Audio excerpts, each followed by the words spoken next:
Прийшли окупанти до нас в Україну, форма новенька, воєнні машини, та трохи поплавився їх інвентар. Байрактар, Байрактар. Російські танкісти сховались в кущі, щоб лаптем посьорбати довбані щі, та трохи у чах перегрівся навар. Байрактар, Байрактар. Приперли зі сходу до нас барани для восстановлення великої страни. Найкращий пастух баранячих отар. Байрактар, Байрактар. Ті, хто води всяке озброєння різне, потужні ракети, машини залізні, у нас на всі доводи є коментар. Байрактар, Байрактар. Вони захопити хотіли нас зразу, а ми зачаїли на ордів образу з російських бандитів. Робить примар. Байрактар, Байрактар. Російська поліція справи заводить, там вбивцю рашистів ніяк не знаходить. Хто винен, що в нашому полі глухар? Байрактар, Байрактар. Веде пропаганду кремлівський урод, слова пропаганди ковтає народ. Тепер нове слово знає цар. Байрактар. Байрактар. Байрактар. Байрактар. Байрактар.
Yes.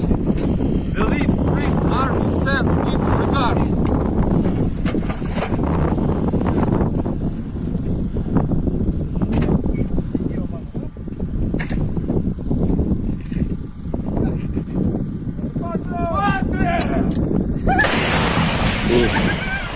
Русский военный корабль. Предлагаю сложить оружие и сдаться. Русский военный корабль, иди нахуй.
Hello, everyone. I'm the Enforcer, and I'm accompanied by Enforcer Matt.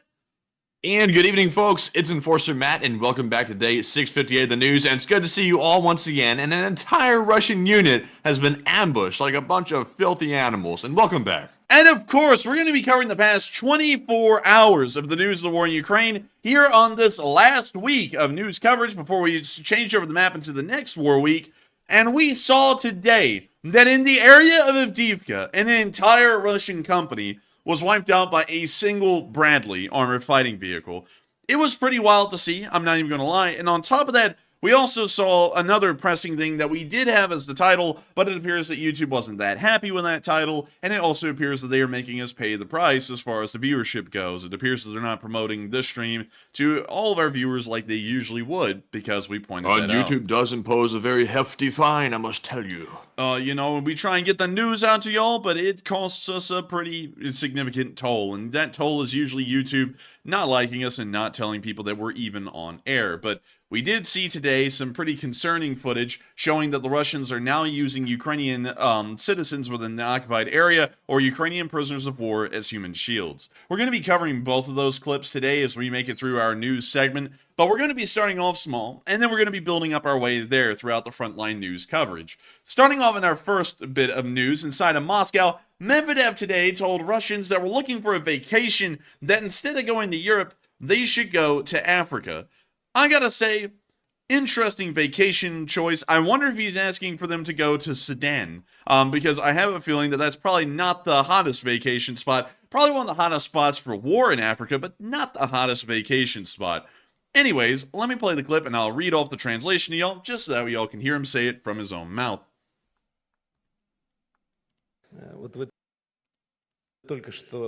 You talk about Europeans who really don't want to see us now. You should go to Africa to rest. Of course, you can go around Russia, but you can also go to Africa. People there are very well received. I can absolutely say that based on the impressions I have. And that's the end of the clip. But I have to say, it's a little odd that, your country is so hated, you're having to recommend for people to take vacations down in Africa. Now, it's not a bad place. Egypt is actually an incredibly big tourist destination these days, along with other nations like Nigeria and South Africa, which do incredibly well. But still, considering that almost from what I was able to collect statistically, something around 60 to 65% of all Russians took vacations in Europe, it's kind of saying a lot that they're having to go, hey, if you want to fill the vacation fix, you can't go to Europe really anymore because nobody really wants you there, but you can go to, Sudan instead. There's not really a lot of options. And on top of that, Egypt appears that they're a little on the fence as to whether they're really okay with the Russians or not as well. And Nigeria and South Africa have largely not made a comment, either positive or negative. And also, Jose Diaz brought up a really good point in the live chat. He said, why not China? Well, interesting fact, it would probably be tougher for the Russians to get to China than it would be for them to get to Africa. Kind of crazy, I know. But let me explain. Most Russians live in the western part of Russia. West of the Ural mountain range, which you can see here in green, there is something about 110 million. And really? I just checked and it's apparently true. I can't believe it.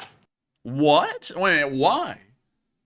I don't know. I was told by Tank 2 that happened. And I was like, what? No way. And I went and looked and I can't find him anywhere. Hold up. Hang on, y'all. I just got told something and I'll tell y'all about it if I back that up. Let's see. Well, I be dipped. He was. I think that might be proof that YouTube might be taking a bit of a strict stance with war channels these days and maybe trying to, push them down below the algorithm. They may be taking a pretty harsh stance on it from now on. They may be. I'm gonna tell y'all something that might be rather shocking. And Tank 2 was the one to share that with us, right? Yes. So many of y'all may have heard of a channel before called Warthog Defense, which I believe had around 240,000 subscribers. Apparently they were deleted just on the spot today by YouTube and have ceased to exist on the platform. That is absolutely shocking because we've watched Warthog Defense every once in a while. It was kind of like an on and off thing, like maybe once every few weeks or a month or something. And they're quality, their videos and their information, it wasn't that bad. There was nothing wrong with it. It wasn't graphic, anything like that. But it appears that they've completely disappeared off the platform. Either YouTube's deleted them or they've deleted themselves, because you actually can just delete yourself off of YouTube. We have the option right now, although we would never do that. But that is pretty shocking to hear, that YouTube has possibly gone and deleted one of the larger war channels that was in our category of news and covering the same thing that we are doing. And, you know, that's starting to show that it could be any day that, you know, this could end. That's kind of messed up when you think about it. But yeah, and Tushka Tintin said he was a subscriber, and they are in fact gone. And I'm seeing a lot of people saying that. That's weird because, you know, unless it's something egregious, typically YouTube gives you 3 strikes before they get rid of your channel. So unless it was something just so horrible that they just deleted you on the first chance, I don't even know what could have caused that. I don't know either. I mean, hell, we've had people dox us on their YouTube channel, and they've never even gotten a slap on the wrist, and yet they get deleted outright. I don't even get how that makes sense, but anyways, and someone said maybe it's just a copyright strike. No, because if you get 3 copyright strikes, your channel still exists. It just has a countdown on it until it ceases to exist, which is about 7 days after your 3rd strike. It just doesn't completely disappear. So that is something that I'd have to say is pretty shocking. And not that great to hear, I gotta say. Now, honestly, to just, you know, take a moment and talk with y'all, because YouTube's already curbed our viewership for the night, and I know that it's really just our diehard fans that are going to be here tonight. We don't really, this has been something that's been stressing me out lately, is that we don't really know how much longer we are going to be able to exist as a channel on YouTube, because it does appear that many policies that YouTube's implementing are starting to make sure that any kind of war coverage whatsoever, or any kind of news for that matter, gets just beaten to the ground, just deleted, or it's obscure and impossible to find on the platform. We've seen that our viewership has continuously declined, not because people are less interested. We just see that YouTube is pushing us less. We're getting less impressions on the platform. Less people are watching because of that. Hell, they don't even notify y'all most of the time. A good amount of y'all never even get a notification y'all have hit the bell button. It's very concerning to us, because of course this is our, you know, job. This is, you know, our business is war news coverage, and it is really concerning to us to see that someone would, you know, well, you know, not someone, but a platform would go and just start destroying people's livelihoods, although we're just trying to cover news, especially considering that not only have we covered news, but this is a community as well that has raised nearly over $1.3 million at this point for nonprofits operating in Ukraine, that it could just be any day coming now that this channel may also go the same way as Warthog Defense. But also, by the way, this is actually a much deeper saga than I would have even guessed. Warthog Defense apparently actually has a Facebook page, and they posted there about 13 hours ago that their channel was allegedly removed for impersonating someone, and they say it's completely false. And they say that apparently there was a mass Russian report of their channel for impersonation, and that's why YouTube just suspended their entire operation. And now if you go to their page, it says 404 not found. And let me go back real quick. I want to see. There was a Reddit article actually about it that just came out a minute ago. Some people are also saying the same thing. They're saying that apparently it was mass reported by Russians or something like that, and that's why it occurred. But that's kind of weird, though, because YouTube typically does not remove on the first strike, so that's kind of odd. that is pretty odd. It's just bizarre overall. I hate to see it. Hopefully it gets fixed. Knowing YouTube, it probably won't. Because I got to be honest with y'all, with us having to deal with YouTube usually does the opposite of whatever they need to do. They usually go in the opposite direction. So, got to be honest, I don't really have a lot of hope that they're going to be back. Hopefully they will be, but that's very unfortunate to hear, and just absolutely hate to hear that. But moving on from that and back into our news, although that was so shocking I had to stop everything for a minute to hear what happened. But moving on from that, we're now going to be getting on into the Ukraine war news itself. And starting off with some news around Keev, we did get to hear that the Russians tried to launch a larger cruise missile attack overnight, which appears to have been wildly unsuccessful, leading to the Ukrainian air defense being quite effective, and also to the injuring of around 60 people in Keev from falling debris due to the missiles being shot down. We're going to be moving on into this a little bit of news that I was able to get. These are some of the pictures from the buildings that were hit by the burning debris that fell to the ground. And it's, of course, great to know that the Ukrainian air defense was wildly effective, but of course, a little unfortunate to know that 53 civilians were injured, including 6 children, according to Vitaly Klitschko, the mayor of Keev. But nevertheless, great to know that the Ukrainian air defense is wildly effective and wildly successful.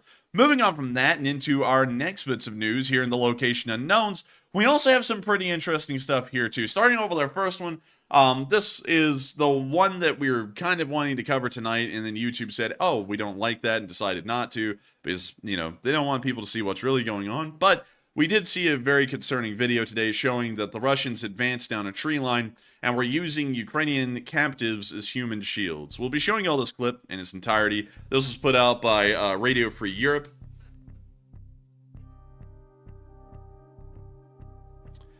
And we can see these 3 Ukrainians here. We cannot really tell if they're Ukrainian prisoners of war or Ukrainian citizens, but we can see that the Russians are forcing them ahead of their attack, well, their fire team here, so that way they'll be the first ones to see the Ukrainians rather than the Russians.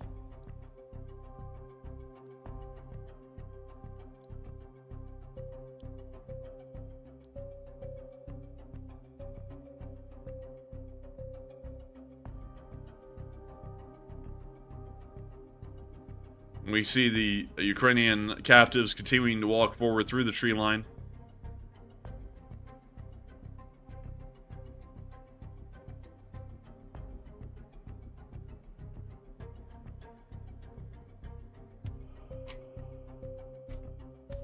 We see right here one of the Russians has actually grabbed one of the captives and is forcing him forward down the tree line, pretty much literally using the guy as a shield.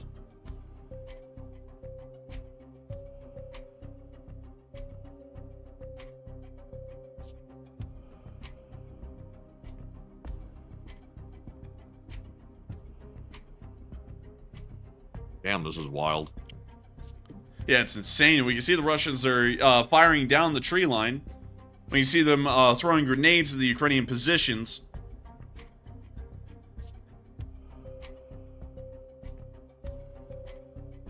We now see some of the captives moving back. It looks like they're taking them back in a large group.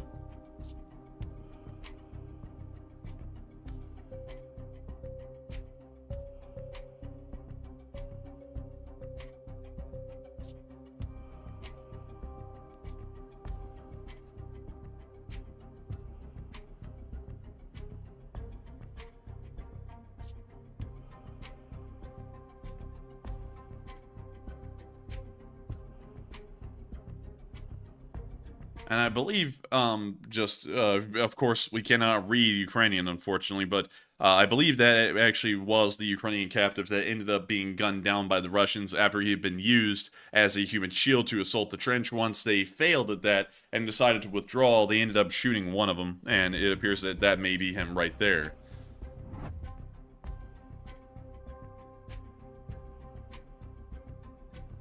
Якщо це так, то це буде офіційно встановлений факт.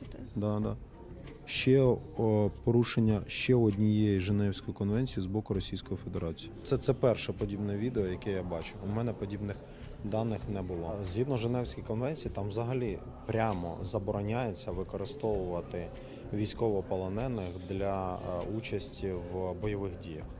Тобто військовополоненого після надання офіційного статусу він повинен знаходитись в спеціально створеному таборі для військовополонених, який повинен бути далеко від лінії проведення бойових дій і очікувати процедури обміну. Все. Фактично, якщо це відео підтвердено, Це буде пряме порушення Женевської конвенції. Ще одне. І перший такий випадок.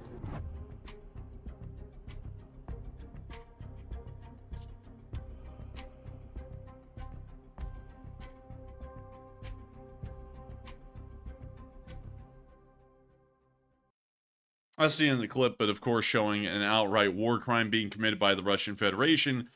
This is a war crime of a new kind that we've never seen before. And of course, usually we talk in a very high and excited tone during these shows, but And this is something very grave and quite serious. Using human shields is something that's usually talked about in movies and is what many people would consider to be the epitome of absolute evil on the battlefield, to use defenseless, unarmed people, prisoners of war or citizens, to try and shield one from the enemy, whoever that enemy may be for the Russians, which in this case is the Ukrainians. This is a kind of war crime that is on a whole other level than what we've seen before. It's on a whole other level from the abuse and torture of prisoners of war. It's on a whole other level from using white phosphorus incendiaries on urban areas. This is a new level of depravity that we're seeing being used by the Russians here in this area, wherever this may be. We didn't get an exact location. It's sickening, it's deplorable, and I think that the world needs to look at this kind of stuff and realize this is what the Russians really are. They're not a great nation. They're not people who have any kind of civility. And from what, and you know, a lot of people are like, well, you know, you can't say a blanket statement for the entire country. At this point, I think it's fairly reasonable to say that. We see a lot of atrocities being committed by your normal rank and file Russians in the Russian army. Where do those soldiers come from? They come from the Russian Federation and just the general population. They're conscripts. And these conscripts, like these right here, are committing atrocities on levels that we've never seen before in war. The last time we saw something like this would have been in Afghanistan. And back then, it even had a little less of a evil thing to it, because they're terrorists. Obviously they're evil, so whenever they do anything evil, you just go, well, that's what a terrorist would do. When a uniformed armed force of a nation starts to do terroristic activities like using unarmed people as human shields, we're entering a whole new level, a whole new category of war crime and immorality that we have never even seen before. And I've got to say that this is sickening. I hope that we continue to pay attention to things like this. Right now, Zelensky is currently in Oslo in Norway to go to another conference for European leaders. And hopefully these European leaders and American leaders keep this kind of stuff in mind when making decisions about who to support. Of course, we always say on this channel that our primary reason for supporting Ukraine is that it supports Western interests, and make sure to continue to put our rivals on a further disadvantage from the West. But there's, of course, many more factors to supporting Ukraine than just strategic interest. There is also the fact that we don't want people like these to be ruling a large area of the world. The idea of that is absolutely reprehensible, and to think that the United States is the world police, you know, regardless of whether people like that idea or not, we are the world police, along with the rest of Europe and Australia, New Zealand, and so on. I don't think we can allow for this kind of stuff to stand just on a moral level. To know that these Russians are like this and will do these kinds of things whenever they have the chance. But with that, I hope that showed you all that video very well. Of course, a very unfortunate atrocity once again committed by the Russians, and one that's so serious and so new in its depravity that it is really gut-wrenching to even see. But moving on from that and into our next clip, we also got to see that the Ukrainians had a Leopard 1A5 in training, and we got a video of that from the Ukrainian Army TV. It literally just says Army TV. I was like, okay, that's like, nice, I didn't know they had one. But you can see the Leopard 1A5 rolling by.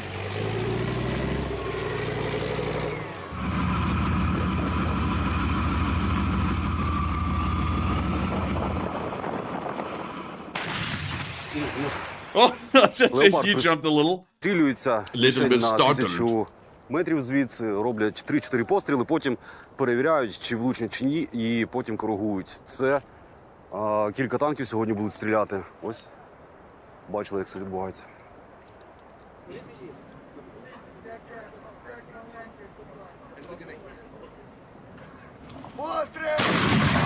We see the Leopard firing again.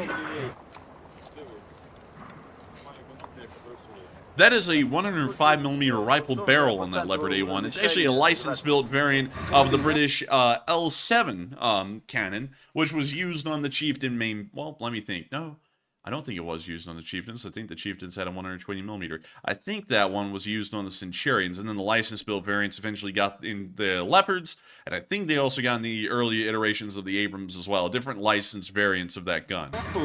Цю машину налаштувати на точний вогонь. Якщо ти обучений, то так. А якщо перший раз сісти туди, то це дуже важко буде. Через те, що там багато кнопочок непонятних, тумблерів і так далі. Вона сама по собі доволі умна, дуже напичкана електрики. І, в принципі, вона все ділає сама. See the Leopard backing up in the background.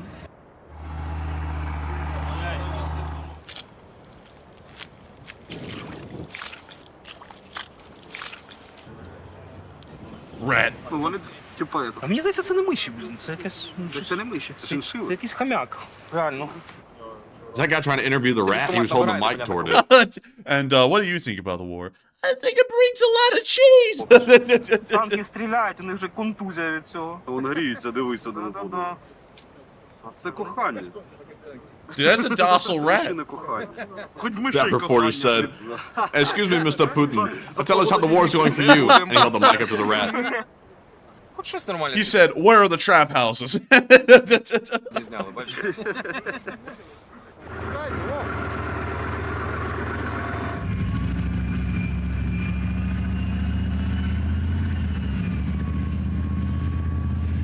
Очку служив танкістом і весь час танкістом. На 64-ті були. А зараз на Леопарді. Ну як він? Йоп, тонкий тонк. Ну, яка різниця мені. Ну він краще? 64-й? Ні, є краще, щось трошки гірше. У нас же ж теж танки хороші. Я б не сказав, що наші дуже відстають від них. Тут прицел кращий, він цей маневреніший. Зато наша броня прочніша. І він якби трошки, ну, він округліший, а цей квадрат. Квадратний легше попасти, Чим круглий, чим да? круглий, да, воно ж хоч якось рикошетить, а тут якби трошки воно квадрат. Він вищий на півметра, здальша видно буде. А так, якби танк і танк. Був на ньому на полігоні, я знаю, як він себе веде. Я ж на полігоні пробував, ну як училися. То я знаю, як він себе веде. Якби, ну просто інтересно, як він по нашій грязі буде себе вести. Бо там пісок, а тут грязь. А все остальне, якби, ну, танк і танк, ну, я ж казав. Воно стріляє, воно їде. Ну тільки ж, нема нічого цікавого.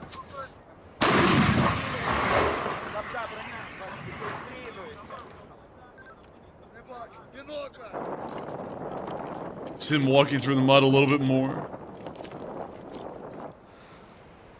Можете бачити, які дороги зараз тут потеплішало, все розмило. І ось така багнюка. Дуже важко зараз діставатись до позиції, підвозити БК, продукти. Треба тільки на якійсь важкій техніці це робити.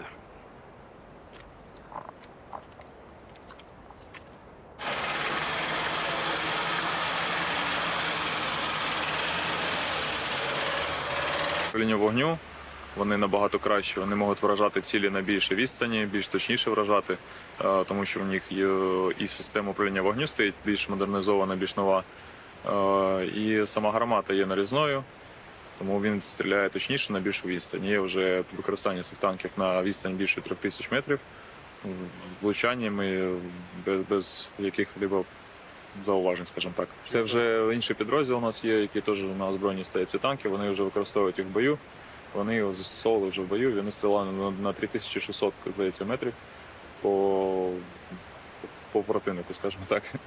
Не можу сказати, де саме, але застосовували. Як показує практика, вони життєво необхідні, тому що транспортні засоби піхоти, які є, ті ж самі бойові машини піхоти, ті ж самі кольосна техніка і все решта, вони без підтримки танків вони не можуть підійти до позиції противника. Їм потрібне прикриття в будь-якому випадку, їм потрібне бронювання, щоб їх прикривала броня. Ну і взагалі противнику набагато складніше відбиватися, коли він бачить, що на нього йдуть танки. You see the tank firing again?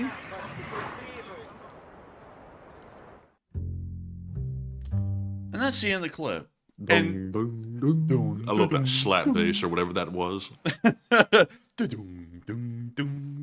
But with that, that's the end of the clip right there. Of course, wonderful to see. And we're now going to be moving on from that and into our next little bit of news where we got to see some Ukrainians hauling some firewood for a fire. We're going to mute the jazz, but alright, we can see him trudging through the snow. Dashing through the snow. It's Von Horse open sleigh.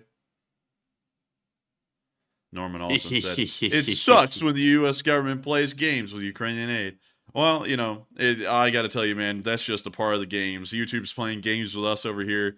You know, it's like, you know, it's just aggravating all around. I'm not going to lie. I hate to sound demoralized. I know a lot of y'all get tired of that, but you know, with everything that's always going on, it's really hard for us to keep a positive smile going, because we try and cover this news. That's been our entire priority, and it seems like every single time one thing gets fixed, it's something else. If it wasn't for half the Ukraine war community attacking us a while ago on baseless lies, now it's YouTube going out and making sure that we don't get promoted to anybody or anything for that matter. It's just one thing after another, and it's really hard to keep going and try and act like everything is very positive and try and bring on So a guess smile. what, folks? Guess what? Hit the like button and try to break the like button, because if we can't win over YouTube and they're going to keep on messing with us or whatever they're doing, even if they're not intentionally doing it, something's going on that is messing our channel up in the YouTube algorithm. Please hit the like button so that way maybe we can try to override it or try to do something to get around it. So y'all hit that like. We're up to 1,300, by the way.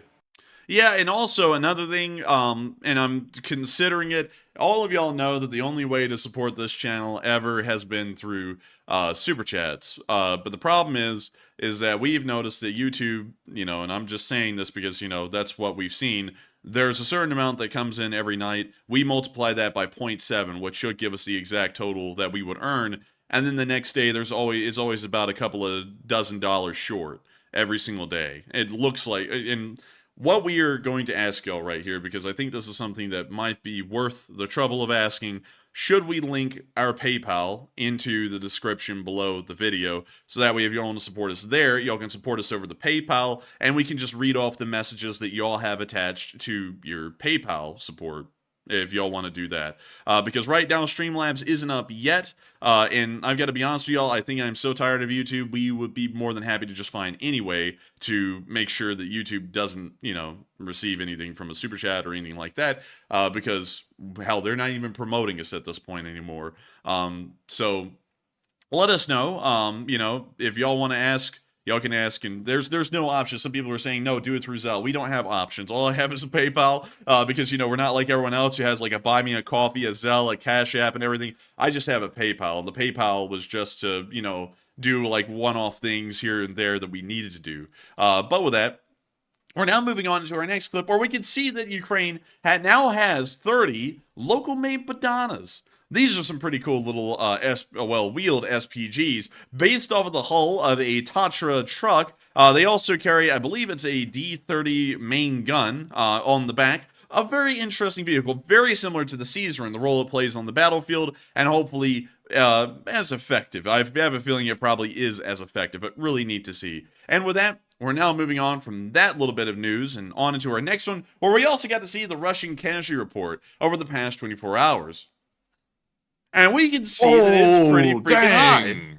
We got 6 Bobcats in a day. Let's go. Let's get it, baby. Chugga chugga.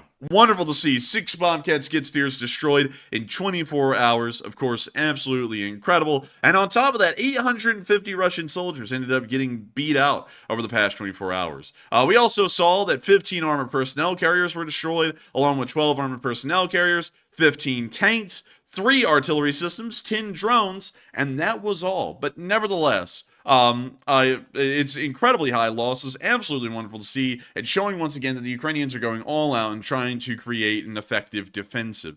But with that, we're now going to be moving on from the casualty report and on out of the Ukraine war news and on into our next bits of news, which are all along the entirety of the front lines and something that YouTube loves us greatly for, which is the Middle Eastern news segment. But before we move on from that, we were not able to poll on this one, but I saw a lot of y'all giving answers in the chat. And Matthew, what are people saying about possibly putting the PayPal link in the description below? So overall, from what I can tell, it looks to be a pretty positive response to it. A lot of people are fine with it. And, you know, our concern in the past has been that an impersonator could show up and try to use that to scam people. But at the same time, I guess if we post our specific link in the description and y'all don't go and follow anyone else's link anywhere else, and understand that we will never reach out to anyone to try to solicit a donation on our part, that should protect everybody from scamming by any malicious person out there. So overall, pretty positive. And hopefully it is positive. So going off of that, we will be adding the PayPal link in the description below tomorrow on tomorrow's stream. And we will most likely encourage y'all to support us through PayPal instead of through Super Chats. But for tonight, we will be continuing to run Super Chats. And of course, I do encourage y'all to support us through Super Chats. We're not asking y'all to give us any support, but if you do want to help the channel to keep running, you get to decide how much you enjoy the channel, how much it's worth to you, and then you get to throw in a super chat based off of that. It's the only way we've been able to keep this channel running, and I think we're going to have to make some rather swift changes to that, so that way we can make sure to try and keep this thing rolling, because going off of everything we've seen so far, that is getting tougher and tougher. It actually got quite tough last month, and it's been quite tough this month as well. But nevertheless, we just want to make sure that we keep covering the news. Beyond everything else, news must be covered until this war ends, and that's been the goal. That's what we've been trying to do, even adding new stuff, because hopefully the new stuff, like gun reviews, YouTube will be happy with, although I'm very sure at this point they're not going to be happy with much, but we are hoping for it. And so with that, I hope that does address that well. Thank you everyone for sharing y'all's input and ideas on that. And with that, we're now going to be moving on into the northeastern area of Ukraine, because there's actually been a decent amount of news up here, and we also saw a very long video. It was nearly 13 minutes long of, I believe it was the 88th Brigade, the 30th Brigade, assaulting positions in this area. But before we get on to that, we have had a lot of questions that have been asked of the chat. And many of y'all have thrown in y'all's answers and y'all's opinions. I also have to thank y'all really quickly for hitting the like button. Some of y'all are only seeing a few hundred likes. YouTube, of course, doing its thing. We just absolutely are annoyed with YouTube at this point. But on our end, in the control room, we can see that there has been nearly 1,800 likes tonight already, just 40 minutes in. I gotta thank all of y'all so much for hitting the like button. It does mean a lot to us. And I gotta thank all of y'all for enjoying the channel and supporting us and helping us to keep it going. I know I don't always sound like the most positive person anymore. We used to always be positive. Every once in a while now, I get a little demoralized like we are right now. But I gotta thank y'all all for always making sure to be very supportive, very kind, and just huge inspirations for me to keep this thing going along with Matthew. It means a lot to us. But what do they have to say about some of the leading topics of the day, Matthew? All right, so before we move into our first poll question of the night, I also want to mention one other thing about the PayPal situation. While that may be a good temporary solution, it won't probably be a permanent one, because the catch with PayPal is it'll be a direct donation to us, but y'all don't have the opportunity to put in a message behind it. So that's where we kind of have to start looking at things like Streamlabs to make sure that y'all can actually put a message with your donation, because I understand that's a big reason why a lot of people donate, is not just to support the channel, but also to get a specific question or something answered faster than we get to the live chats. So unfortunately, that's also another consideration we'll have to think about as well. And we will have to consider that. I think I have seen, though, that people have been able to attach messages to PayPal support before. I think I've seen that specifically with one viewer who actually would usually send in their support over PayPal for us to send in on a Sunday fundraiser night. So I think they can attach messages, but I'm not sure if that applies to every single time. So we will have to see. But with that, we are on to the next poll.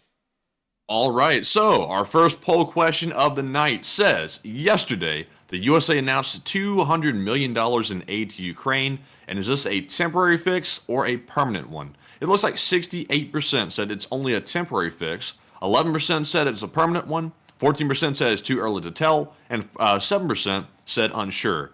And on this one, we did cover this, I think, somewhat yesterday, but on this question specifically, I think it's definitely and pretty obviously a temporary fix. That was a drawdown on some type of executive aid that the president had access to, and it wasn't an actual passing of aid by Congress. So the big thing we're looking for right now is for Congress to actually pass more Ukraine aid bills to get more money to Ukraine, and not necessarily the drawdowns that the president is doing. That's only temporary, and while it is helpful in the short term, it's going to still run out pretty quick. But Enforcer, what say you? I would say, and can you reread that prompt again?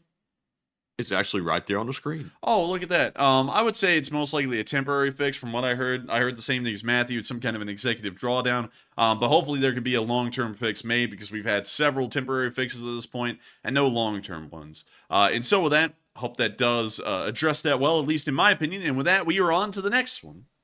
All right, and that was our only poll for now. The poll question came up pretty early tonight, so I didn't have two, but more will be coming soon. And with that being said, we're moving on to our Super Chat segment, and up first, we have a very generous $51 donation from Lewis Brown. And thank you very much, Lewis, for that support. They said, of the Democratic People's Republic of Kotati, and will there be a toy fundraiser for the children of Ukraine?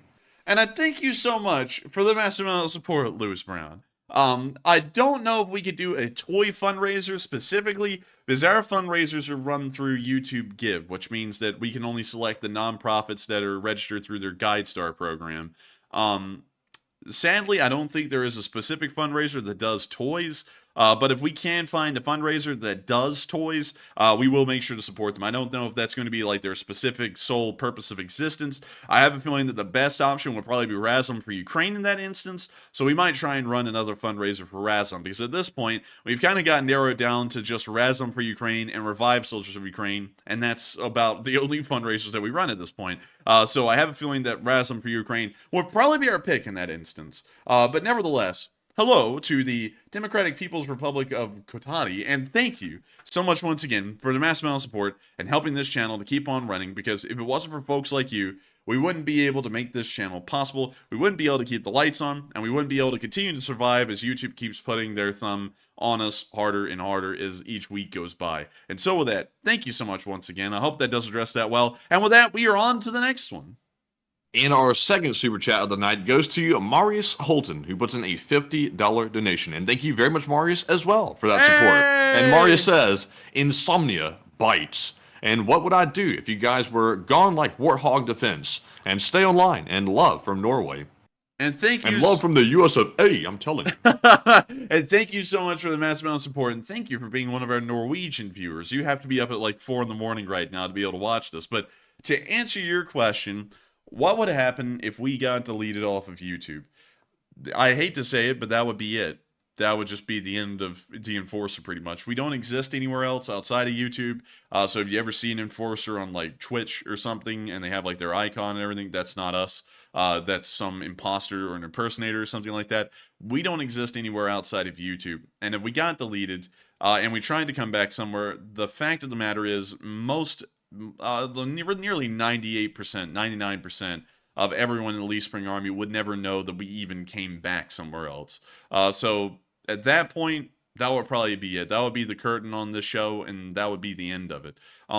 That's what really stresses me out the most, is because we aren't like, you know, other platforms. I'm literally just here to cover the news. Wasn't really into this to try and create a full brand image, you know, and have an account for every single media platform that existed out there, or anything like that. So the honest truth is that if YouTube got rid of us, that would be about it. So of course, you got to guess what though? Guess what? X says they're bringing video streaming to their platform sooner or later. Hopefully, it's within a month or so, because maybe, since we already have a following on X, formerly known as Twitter, maybe we could stream over there as well. Even if YouTube keeps running, we can go ahead and start running streams simultaneously on X, so we can have a backup. We could do that, but it seems these people also have an aversion to X, which, you know... hey, we got almost 13,000 people over there, man. Not too many people are averted to it. Well, you know, who knows? But nevertheless, I do thank you so much for the massive amount of support, Marius, and helping this channel to keep on running. Because it is folks like you who help to make this thing possible, especially during the Christmas months, because it is very hard to be able to support a channel. And so thank you so much once again. I hope that does address that well. And thank you, of course, for helping this channel to keep on running and making sure that we can stay on air. And so with that, thank you so much once again. I hope that does address that well. And with that, we are on to the next one. All right, and the next one goes to Hal Rose, who throws in a $33 donation. And thank you, Hal, very much for always supporting the channel, and we do appreciate it very much. And Hal says, Enforcer Matt, I know why Warthog disappeared, and it had to do with thermobarics. And pick a question, please. Interesting. I thank you for the support, Hal Rose. Did it have anything to do with thermobarics, Matthew, from what you saw? The fella or whoever it is that runs the channel, when they posted on their Facebook page, if that's actually their account, because I don't know much about Warthog Defense's channel, I just actually, you know, have seen them in passing. The Facebook post says that it was about something regarding impersonation, or at least an allegation of impersonation, and they're claiming it's false, so they're denying it. Interesting. So that's what we know at the moment. Maybe it did have something to do with impersonating like a thermobarics expert or something, but that would be really weird if they deleted an entire channel off of that. have a feeling it's probably pretty malicious. And I got to be honest with y'all, a lot of people are going to say, oh, it was probably Russian bots. I wouldn't put money on that. You never know. The Ukraine war community is very nice and on the surface, but when you're actually on our end, you find out that most are not that nice behind the scenes. So you never know. It could have been something else. It could have been Russians. Who knows? I'm not ruling anything out. But considering that they got deleted literally just in an instant, it is a little concerning. But still, thank you. I don't know about you, man, but I'm getting ready to rumble, if you know what I mean. I don't know, man. I don't know. But still, with that, I thank you so much once again for the support and helping this channel to keep on running. Because if it wasn't for folks like y'all, we wouldn't be able to make this thing possible. And so, thank you to all three of y'all for the support and helping this thing to keep rolling. And with that, it's time for us to move on into the Northeastern News segment. Starting off near the area of Travneve. There we go. Travneve, where we got to see that the 30th Brigade of the Ukrainian Army assaulted the village today. Well, hang on. This is from, let's see, November 6th. This is actually a little bit of a while ago. I didn't notice that. Let's see here. Nobody mentioned that. It was posted 20 hours ago. I don't know why I didn't read the date accurately, but we've never seen this clip before. I know that for sure. But if y'all want to see it, we can see it. And I mean, we'll show a little bit of it because it is new. It was just published today as far as I'm concerned. And when you see the Ukrainian tank down there with the cross clear on the side, the left side, firing into this tree line.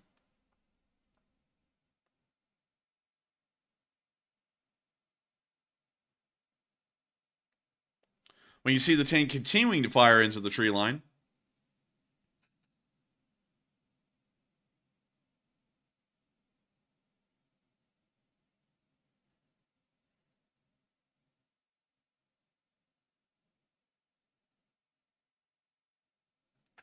We see the tank that is continuing to advance into about a 200-yard distance to the tree line.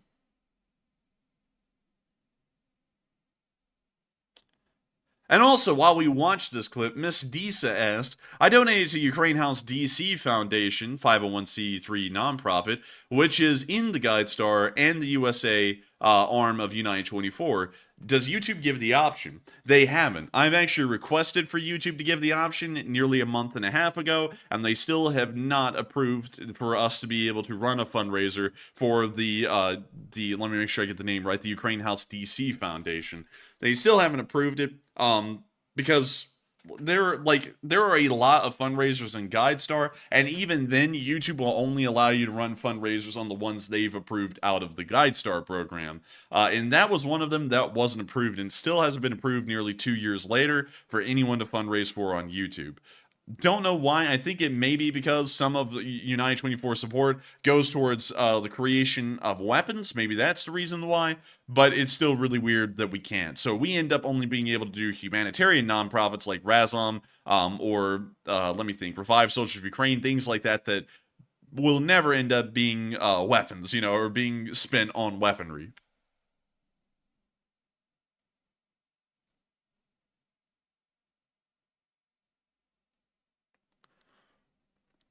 And when you see that the Ukrainians... I'm telling you, unfortunately, I just did a quick search just out of curiosity on Rumble. I know people have legitimate objections to Rumble sometimes, but I was looking, and there does seem to be a certain leaning on Rumble when it comes to Ukraine news. If you just type that into the search bar, we would probably be one of the first channels if we went on that platform that would be giving the alternative perspective to it. I wonder if we'd encounter the same thing we're encountering right now on YouTube over there. It would probably be even worse, because there's a reason why you're only getting one side of the story on a platform, and that's because they lean towards that side.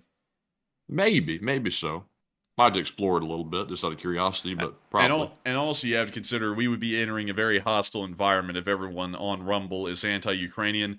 There would be no way in hell that we would be able to last over there long, because you would have the same thing that's happened over here happening over there, but it would be nonstop.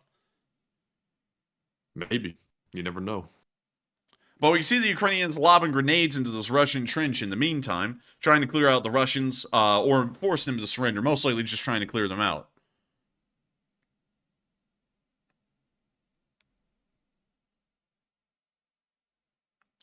And damn, thank you so much, man. Dang, Thank you for that. and going all out. Thank you.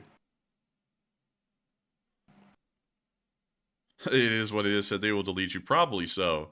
I know a lot of people. Here's the thing, y'all. I'm going to be honest with y'all. People who buy a private company and tell you that it's going to be free speech are liars, because there's no such thing as free speech in the realm of a private company. Every single one of them has some kind of limitations on what you can and can't say. And people are going to go, well, what about X? X just told all of the sponsors to go screw themselves. That's not really the case, because watch this. Make a Twitter account where you start just using an open source flight tracker to track private jets of celebrities, and watch how long your Twitter account will last.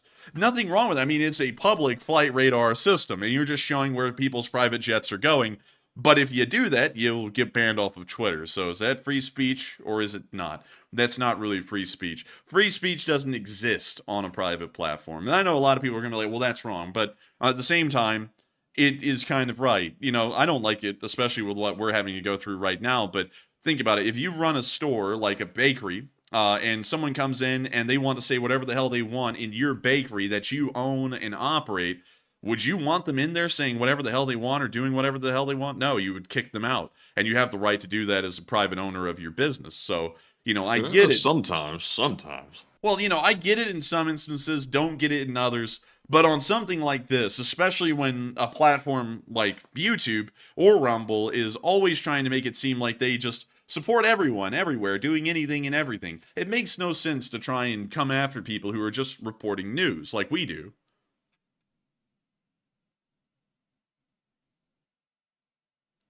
Like, I'll ask you, also, by the way, they were able to get 5 Russian prisoners, so they've got a pretty good catch so far in this clip. But, I'm going to tell y'all something that might actually be a little bit interesting. Because a lot of y'all may notice there are not that many channels covering the war in Ukraine that go the opposite direction than being pro-Ukrainian. And the ones that are around, they don't really get a lot of viewership. The reason why is because at the beginning of the war, everyone who was on YouTube was sent an email saying that if you cover the war in a certain way, they were going to demonetize you and possibly even consider removing your channel from the platform. That wasn't really talked about a lot. And honestly, it didn't even affect us because, we were pro-Ukrainian from the start. But it is something that went out, and something that kind of came up a little bit later when a certain guy who was bald and somewhat financially destitute ended up being arrested in Russia, and the Russians interrogated him about that specific thing. But, that's how YouTube works. And just like they did that on a whim, they could also say any coverage of the war, whether it be positive or negative for Ukraine, we don't tolerate on the platform. And also, as he said, who the F doesn't support Ukraine? Some crazy people. There's people who think the earth are flat, SC. So there are people out there who think that the Russians are the good guys in the war. Much like people thought that some people in America, although they didn't make that commonly known during World War II, thought the Nazis were the good guys in World War II. You wouldn't believe who some of those people were. Would you like to take a guess at one of the most notable figures, Matthew? Ooh. Henry Ford. Oh. Okay. A little crazy. I actually knew that. It didn't come to mind immediately, but I did hear about that. Oh, dude, Henry Ford, man, he was a little spicy, man. Like when it came to that, there's a lot of guys back in the day that were spicy like that. That the companies today, the big players in industry, like they all had some sketchy start, like pretty much all of them.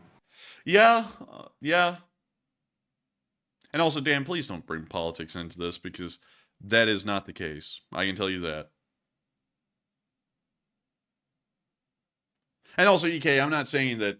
Oh, wait a minute. What the hell happened to the control room? Hang on, y'all. 1 second. I gotta figure out what the hell's going on over here. Alright. YouTube is just playing games now. They went and completely wiped my control room. It just went blank for a minute, so I had to go refresh it. But anyways... When you see the Ukrainians continuing to advance through the tree lines here. And also, you're right, AF Kaplan. Charles Lindbergh he was more so an isolationist. He wasn't, from what I understand, as much of a a Nazi sympathizer and anti-Semite like Henry Ford was, but he was certainly an isolationist. And also, if y'all don't know about Charles Lindbergh, he was the guy who made the first transatlantic flight, and also his baby got kidnapped in the 30s and ended up being murdered, which was a very sad story, and everyone from the 30s knew about the Lindbergh baby, but pretty sad and kind of a twisted part of Charles Lindbergh's story. It was actually very unfortunate. After his transatlantic crossing, he never really got a break. But anyways,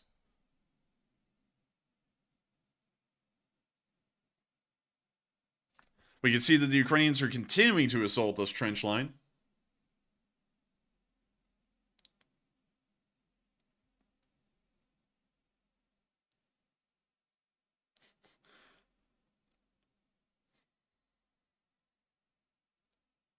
Oh, well.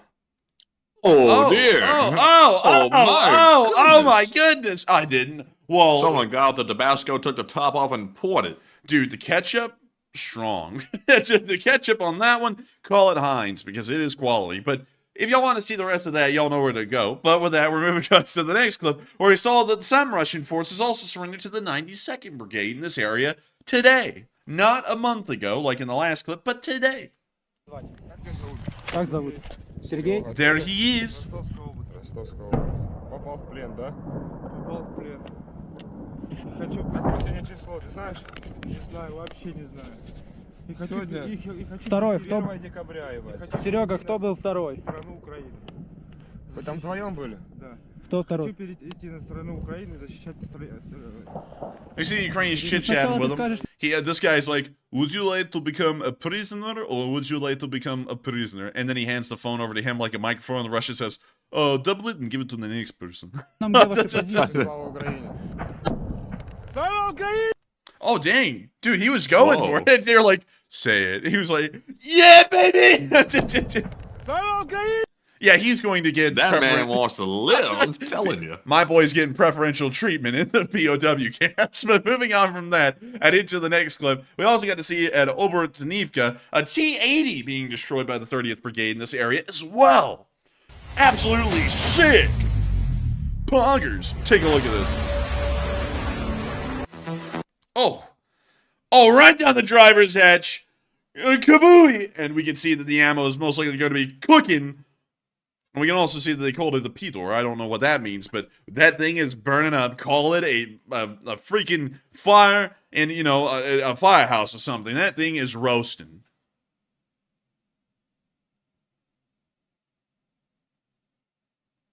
And with that, that is one of the last clips right there of the 30th Brigade in this area. But it's nice to see that the 30th Brigade got a good amount of action today. And it looks like they were also inflicting a decent amount of losses and taking a decent amount of prisoners. So all in all, I'm pretty happy with it. I don't know about y'all. But moving on from that into Nalholny, we got to see that the Ukrainian 14th, let me make sure, 14th separate regiment of unmanned aviation complexes, while I studied my way through that, showed the destruction of enemy equipment, including a Buke. And I got to tell you, the Russians have never stopped puking about losing the Bukins, you know what I mean? But here's the clip. And I like this little regimental symbol that they got up here, you know, the one with the green triangle. Or more so, it's not a triangle, you see. It actually has 6 sides. Funnily enough, that's actually a hexagon. But I like that little hexagon with the 14 in it. Really nice, really aesthetic. Hey, wait a minute. Isn't that the Mason symbol above the 14? I'm telling you, they don't want you to know this. Now we're really... It's a conspiracy. Now we're really going to get kicked off. But anyways, we can see the drones coming on in and laying down there. Oh. I was getting a little hype, but, you know, that was still spicy. Oh, right on the engine bay.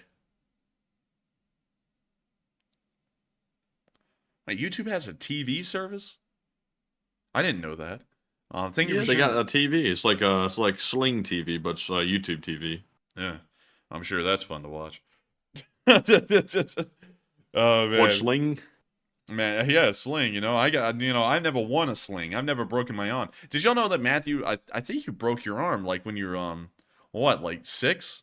Just severely sprained it. Oh. I fell off the playground set, so got kind of, you know, screwed up a little bit. Yeah, I remember you wore like I remember you wore a cast or something for a while, and I just remembered that. I was like, what the hell is that? But it was actually my leg, actually. I don't think it was my arm. I think I might have like messed my arm up a little bit, but it was my leg because I couldn't walk for like a week. Yeah, I think it. No, I think it was your arm. I remember you wearing some kind of like a cast or something, like, or a sling. I must have did them both, like because Enforcement Matt was on the playground one day and he said, "Ooh!" He fell off the side of those monkey bars and he said, "Ah!" Yeah, I still remember that pain. That was bad. Like that was a long time ago. That was like I don't know, 18 years ago, 17 years ago, something like that. I still remember it to this day. Now I'll tell y'all something. I went to the range recently so that way we could get some stuff lined up for the gun reviews. And I was shooting with one of our longtime channel legends, and an amazing person, not just a viewer of this channel, but a friend of mine. We were shooting, and he whipped out a Steyr AUG, which I had never seen one before. And also, this one was really nice looking. We whipped it out, and then I was like, all right, let me take a shot with it. And what we both forgot is that he's a right-handed shooter. I'm a left-handed shooter. So he has the ejection port open where it ejects out of the right side of the rifle. So when I shoulder it on the left, left-handed, the ejection port is literally sitting right beside my mouth. So I sat there and I lined up the target, pulled the trigger, fired. It looked like a pretty accurate shot, but I couldn't focus on that too long because I felt this scorching hot piece of something smacking in my mouth at full speed. It felt like it was like socking me in the face. It turned out it was the brass cartridge being ejected out of the ejection port and straight into my upper lip, and it just slammed it. Like, we both thought it was going to be a busted lip. Luckily, it didn't turn out to be that. But I remember, I think the viewer in question, and I'm not going to say their name because I don't know if they want to remain like really anonymous or not, because we were also talking about some other stuff about anonymity. But he was like, "Oh, dude, like that was, I think that may have been a good shot." And I was like, "Yeah." And I was like, hold my lip. I was like, "Yeah, I think it was a good one." And I was like, "Yeah, I got myself in the lip right there." And then he was like, "Oh my God, I'm so sorry." I was like, "Nah, it's fine." Because honestly, I should have realized that, because I would have realized that with any other bullpup, and for some reason I just didn't with that one, so I ended up shooting myself in the face with a piece of brass. But that was a learning experience, and something that I'm going to remember from here forward. I think it's like Henry VIII falling off the horse and then becoming like ultra violent from there on. I'm gonna have like a fear of bullpups from now on, like just cemented in my mental psyche. But moving on from that, still, it was really fun shooting. And also, some of those rifles may actually show up on the channel. I'm not going to say which ones they were right now, but they are very interesting variants of the AR platform, and just super cool. I mean, they were really interesting, and the viewer in question, and I'm just going to keep saying the viewer in question knows so much more about rifles, really weaponry, than I do, and told me a lot of interesting stuff about these two specific ARs that really sets them above the rest here in the United States, or really, your mainstream kind of ARs. They were actually, Matthew, they were not direct impingement. You know what was neat about them? They were both pistons. They were both piston-driven recoil systems. Oh, that's pretty neat. Yeah, really cool. And I was like, that is so neat. But moving on from that into our next clip, we also got to see the ruins of a village near Kuzmivka. We're going to be muting that, but of course we can see a normal destroyed village as they go. And Jonathan Schott said, as a fellow lefty, there's a company that makes lefty AR-15s. I'm saving up for one now. I've just gotten used to firing right-handed rifles left-handed and just having the brass go flying in front of your face. I've gotten used to that, but I would be interested in getting some kind of a lefty rifle at some point. But I don't think I have any lefty rifles. I think everything is right-handed. But with that, that is the end of that clip, and thank you for sharing that with me, because I didn't know that rifles were made left-handed at all until I was about, I think, like almost 20. Like for the first 2 years I was shooting guns, I didn't know there was even such a thing as a left-handed gun. But that's kind of weird, because I also played instruments, and I knew that there was like left-handed instruments of some kinds and stuff like that, but still didn't, Anyways, with that, we're moving on from that clip and a little bit further down the lines and into the area of Raihorodka, where we got to see some Ukrainian BMPs on the move. And there they go. Look at them go.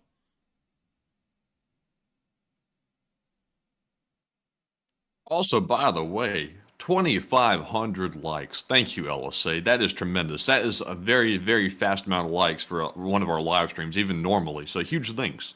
And especially a huge thanks, considering that the viewership is probably the lowest we've ever had tonight in channel history since we blew up on day 4, live viewership-wise. I gotta thank you all so much for hitting the like button. It means a great deal to us, and we owe everything to every single one of y'all. That's why we're always here, and that's why we're always going to keep this news running. No matter how far YouTube beats us down, we could end up just getting, 3,000 views a day. And as long as we are able to keep this thing rolling and keep the lights on, at least just one of them on, we will be making sure to keep this stream going. And I gotta thank y'all so much for always being massive supporters of this channel and helping us keep this thing running. And so with that, we are moving on into our next little bit of news, a little bit further down the line and just north of Bakhmut, where we got to see that the K2 battalion was once again in operation near the area. Here's the clip. And once again, y'all can see it's going on near Verkno Kamyanka. We're muting that. Oh. I just saw something in the live chat. I was like, oh my heavens. But we can see the Russian tank here firing. And remember to subscribe, like, and comment.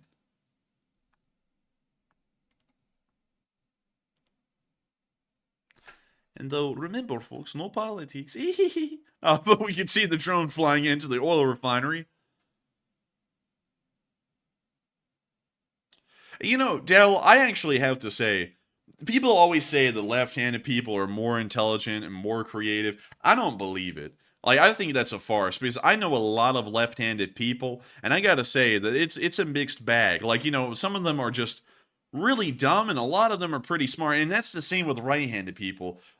I just think that stuff's made up. I've got to be honest, I think people lied to me my whole time growing up. They were like, you're going to be more creative and intelligent. And look at me. Am I creative or intelligent? No. I'm just doing the news. But we can see the drone coming on down. We see the tank down there. It's moving on into the oil refinery. Very slowly.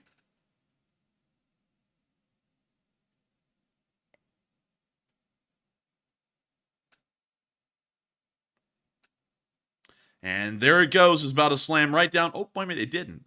They did a flyover. Psych. Psych.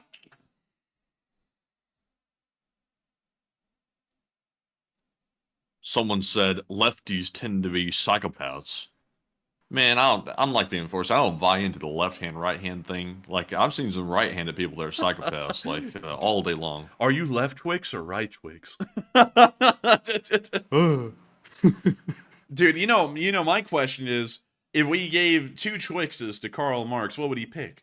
Would he pick the left Twix or the right Twix? But anyways, moving on. He'd pick both because he wants all your stuff and he's taking everybody's stuff. He must. But it's all equal, fellas. It's all equal. Actually, remember, folks, Karl Marx wouldn't take both of the Twixes, or either one of them for that matter. He would actually take out a scythe, execute the factory owner, and then take over the factory and try and produce the Twixes, but completely fail at it because there is no understanding of how businesses actually run. Or all of the employees would be unfireable, and you wouldn't be able to meet quotas because of that reason. Or the Twixes bars would become absolute crap, and the factory would fail because no one would want to buy the Twixes. I'm just being honest. I'm just being honest. That's how it always went.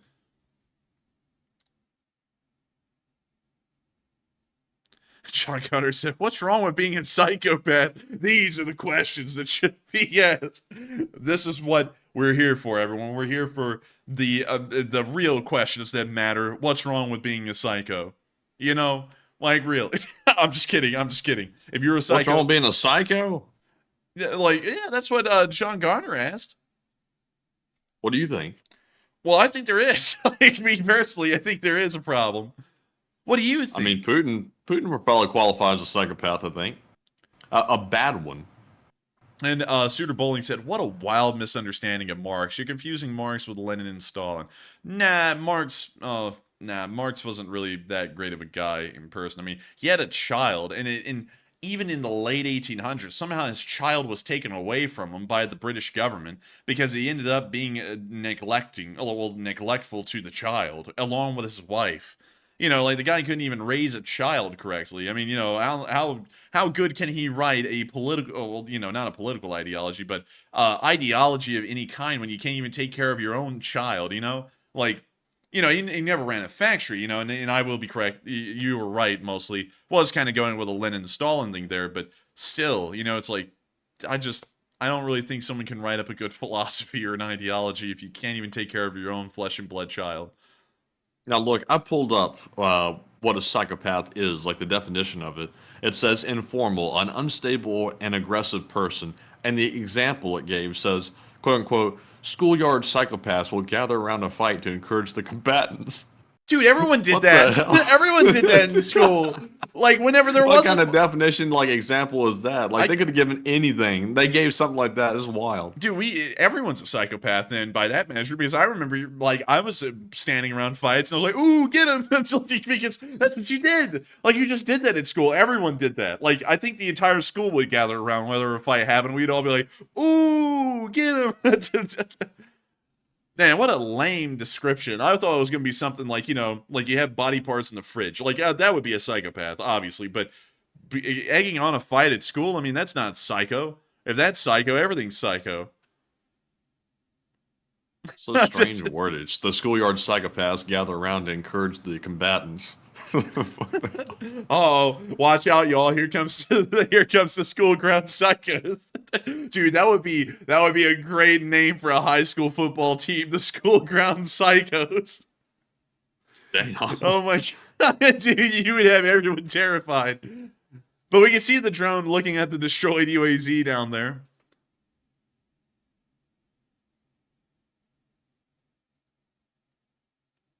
And dude, that thing got shredded. The front cab, well, actually, the whole cab is gone pretty much. I mean, you now see a little delivery van. It's not a Scooby-Doo van, but it is a delivery van.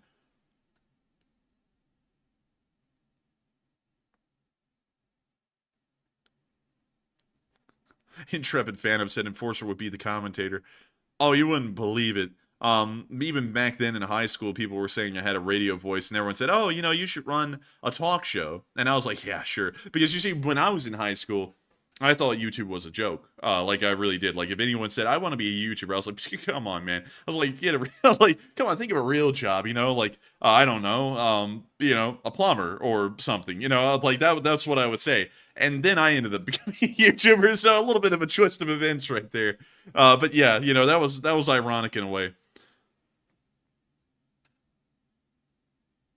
And also, I wish you the best of luck, Tushka. The plague is pretty tough. I had it a while ago. But we can see the drone slam into the whatever, you know what, the delivery van, whatever the hell that thing is. It's a truck. I'm stuttering through it, but we can see it just kind of going on along. There's some pieces hanging off of it now. The old Tom. Look at that sludge over there in those pits. Oh, dude, that's that fine Soviet sludge. Look, some old Soviet sludge. And the old Tomster is absolutely right. There were so many philosophers that were just absolute nutcases. Like, pretty much every philosopher from the French Revolution was just a little nutty. Like, every single one of them. Like, one guy, there was some guy from the time, I can't remember his name, but he literally just lived in a bathtub. Like he stayed in his apartment in Paris, and he just lived out of the bathtub. And he would write everything from there. He would have people come in. He was always naked in this tub. And people would come in and take the letters from him that he wrote on this little, like, thing that he had sitting above the tub, and they would take them out, and they publish it to the world. Someone finally went in there. I think it was a widow or something like that. She went in there and just stabbed the guy to death in his tub, and that's how he ended up dying. So, yeah. What was he like sitting in the bathtub talking about, I'm so dirty, I can't leave the tub, I'm so dirty. No, he was sitting there talking about the blood of the martyrs will become the lead of the revolution or whatever, and then this lady was like, yeah, watch this. And then it stabbed him. I was like, oh, okay. If I'm remembering that story right, I know one of y'all actually knows that. Yeah, Marat. Yeah, Charles Marat. That was the guy. Sounds like he might have had like a obsessive compulsive disorder or something, like he was obsessed with like being clean or something. Yeah, I mean, well, actually, I don't think it's maybe he's just a nut. I think he may have had like that butterfly syndrome thing where your skin's really fragile too, but also he was a nut job on top of that. So both of those things ended up with him being the bathroom boy or the tub man or something, you know. Like, You know, I don't know about the bathroom boy. Yeah, the bathroom boy didn't sound right, so we're going to go with Tubman. But it ended up with him becoming the Tubman. And we can see this drone slamming into the Russians right there.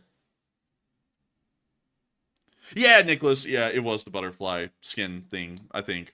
But he was just crazy. He was like bloodthirsty and everything. He was wanting everyone to get killed. The guy was nuts, truly. But with that, that's the end of that clip. Great to see the K2 battalion putting in some hard work and hours near that Solidar-Seversk area, and specifically near Verkno-Kamyanka. And moving on from that into our next bit of news, we also get to see that near Chasiv Yar, some soldiers have started to revert back to basics and started to get their water out of a well. And it's actually a really nice looking well. Take a look. You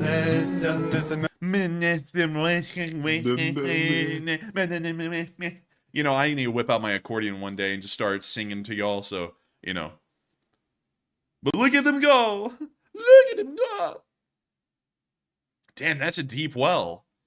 That thing's going to the center of the earth to get some water. Goodness. This water is very warm. It's straight from the pits of the hill. Dude, they literally lower the bucket down to Putin. That's it. He's like, oh, you need more water here. And then he just pours like some out of a water bottle. But anyways, moving on from that little clip and on into our next one, we also got to see that at Ivanivsky, we got a picture of the White Angels police unit that has been fighting in the area. And I gotta say, these cops are pretty well armed. They are putting some SWAT teams in America to shame. And I know that with me saying that, there is probably a police chief out there somewhere of a SWAT team that is about to buy one of those tactical bombcats, an M113 armored personnel carrier, and a couple of M203 underslung grenade launchers just for the hell of it. But beyond that, I gotta say, these guys are looking pretty good. Look at these AKs. This man here has an AK-74 with the traditional wood furniture. This guy has an AK-74 SU carbine. Pretty nice. Looks pretty juicy. Looks pretty juicy. I gotta say also, like, are they wearing different camouflage, like all the different soldiers? Yeah, it looks like there's a decent amount of different camo patterns that they have. Yeah, that's kind of weird. I was thinking, thought my eyes were playing tricks on me, but I guess they're just wearing different types. Yeah, you know, I think everything's different. Like, every single piece of kit looks different from guy to guy for everything. But if it works, it works. And, you know, it's nice to see. I love to see, of course, you all know I'm about to say it, the personal armor system for ground troops helmet pattern. Really cool, very iconic. It's all over the place. Everyone wants one. Everyone has one. We might even do some ballistics tests on one in the future. I can't guarantee or deny that we will, but I can tell you it might happen. But moving on from that and into our next picture, we also get to see some close-ups. And then we also got to see this guy who has the mask on. And I got to say, pretty cool looking. Pretty cool. Very cool. Now, moving on from that, and into our next bit of news, which is not in the Middle East yet. We're now moving down to Klishivka, where we got to see some fighting happening around the Bakhmut area.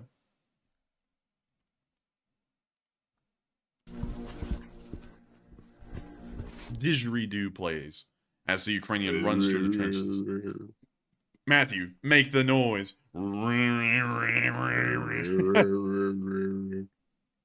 You know what we need is one of those Michael Bay noises. You know what I'm talking about? That one that goes, you know, that one. We need that. Something like that.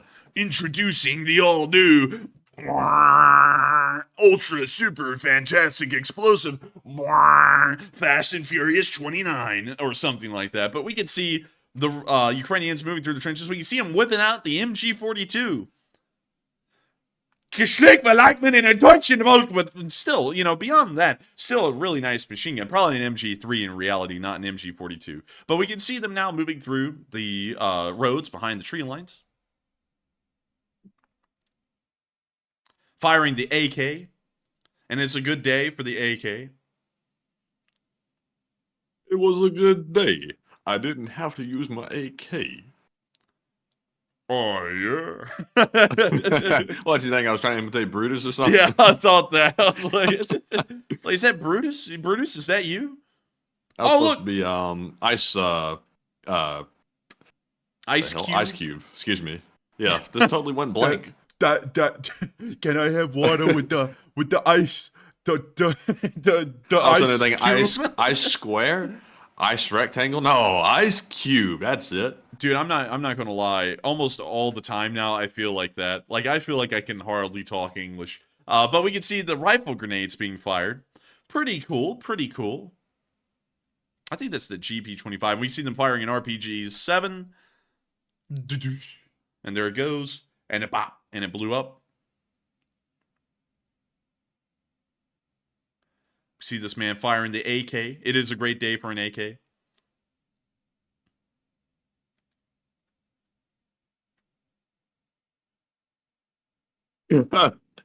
Barry Woodward said, "Ice blocks, yeah, that." It's ice block. This is what was the song called? Like the one where he said, "I don't have to use my AK." I think it was "A Good Day." Wasn't that the name of the song? I think so. Yeah. Yeah, it was "A Good Day" by Ice Blocks. Dude, no, it was more so. It was a satisfactory day by Ice Blocks. You know, it's like a little rip-off song. It was an unequivocally buzzing day that day from Ice Blocks. Yes, me and my beautiful wife Camilla had an unequivocally bassing day.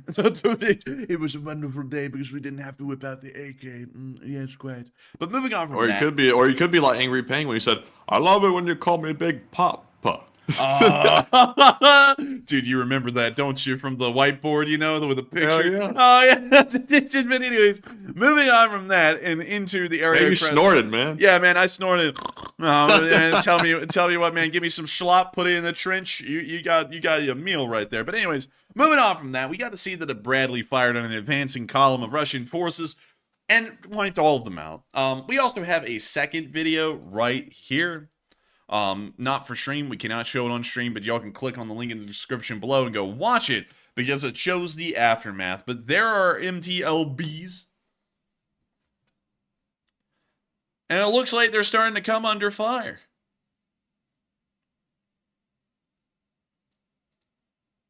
They're continuing to move on along. Ooh. Oh, that's getting close. Oh, it looks like we may have had a hit. Oh, the first one just blew up. That was a direct hit. And the rounds just keep flying, and the second one was hit. And we can see the third one.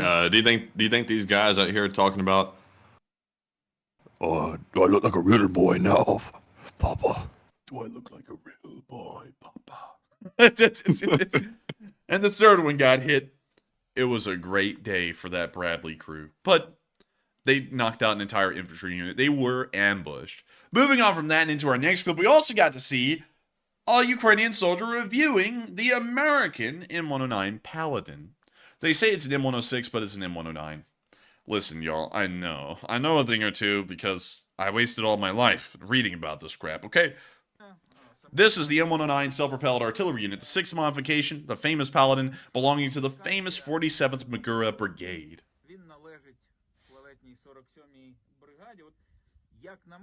For me, the mechanic driver position is an indicator of how much the military designers, or rather the constructors, care about the crew.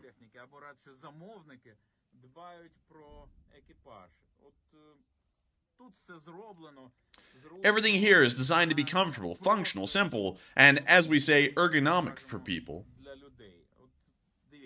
Here, instead of the levers, which are very difficult to move in Soviet equipment, there's a steering wheel.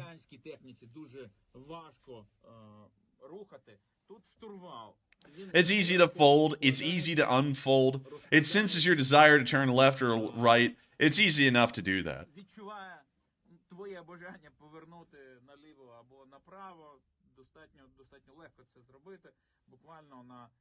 Literally 10 degrees, you turn left or right, and the vehicle obeys you. It also starts quite simply, literally in 2 movements. I'm sold, I'll take 5. You turn on the gas, you turn on the starter, you're good to go. Wow, it really was that easy. That's a nice engine. I love that sound. And the key point is, we needed a lot of this equipment now, many times more than we have, many times more ammunition than we have. He stalled it, damn. And the... Oh, he's still saying that. I thought it was a new line.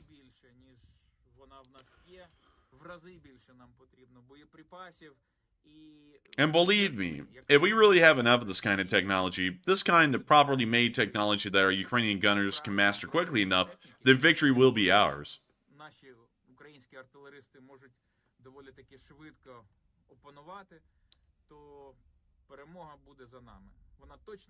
It will be behind us, but it'll be much faster this way. And that's the end of the clip, but this guy here loves the Paladin. Of course, a well-made piece of Western engineering, much like all of them are. And you can just see that this guy coming from Soviet equipment and now sitting in Western equipment, there is really a major difference that you can actually tell just by sitting inside of one of these vehicles. Moving on from that and into our next bits of news, which are in the southern front itself, we're going to be starting out near Nova Ukraini, which means New Ukraine. Pretty cool town name, where we got to see that the air defense was able to shoot down some incoming drones with Iglas in the middle of the night.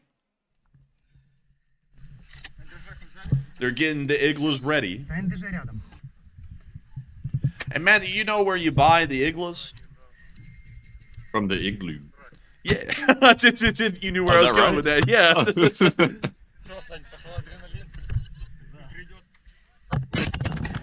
Ooh. There he goes. Kabooey. Blow up. Blow up. Yeah. There. Number 2. Ari Sweeney said, Meat Canyon. What does it even mean? It's a YouTuber who makes really disturbing videos. I would check him out. I would check him out if I was you. Yes. And they got another one. Another one. Moving on from that and into our next clip of news, a little bit further into the area of Medvedev, we got to see that the Russians were hit by a little bit of mortar fire. Chad music ensues, and we're about to watch these guys get chatified. Is that Chad music, or more so just techno circus music? Y'all answer this for me. That sounds more like techno circus. That's just electronic junk bell, like, mishmash. I don't even know what to describe that as. But watch. Put a bass beat on this, it becomes Chad music. Watch, I'll put money on it. There's a bass beat that hits in the next 2 seconds.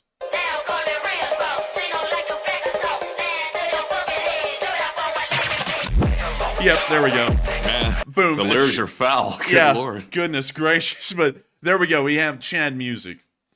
On it, I gotta be honest, that stuff sounds like brain rot. I'm not gonna lie. Sounds like Garbo. Yeah, I don't know who in the world listens to that and go, oh yes, that's what I'm gonna listen to as I drive to work in the morning. Like, what the hell, man? It's like, yes, you must be working at, I don't know. You must be working at a place that doesn't require you to think, because I don't know how you could like that music. Like, I don't mean to trash on music. Like, everyone's got their own taste. Like, you know, rap's this thing, country's this thing, all that stuff. You know, it's different. But that genre of music, it's like, I don't even get it. Like, I'm like, what is that? It's just bass and, like, someone smacking the, like, techno keyboard as quick as they can. Like, I don't get it. But anyways, moving on from that and into our next bit of news, a little bit further down from Medvedev and towards the area of Dorozhyanka, we got to see a Russian either doing something brave or really stupid.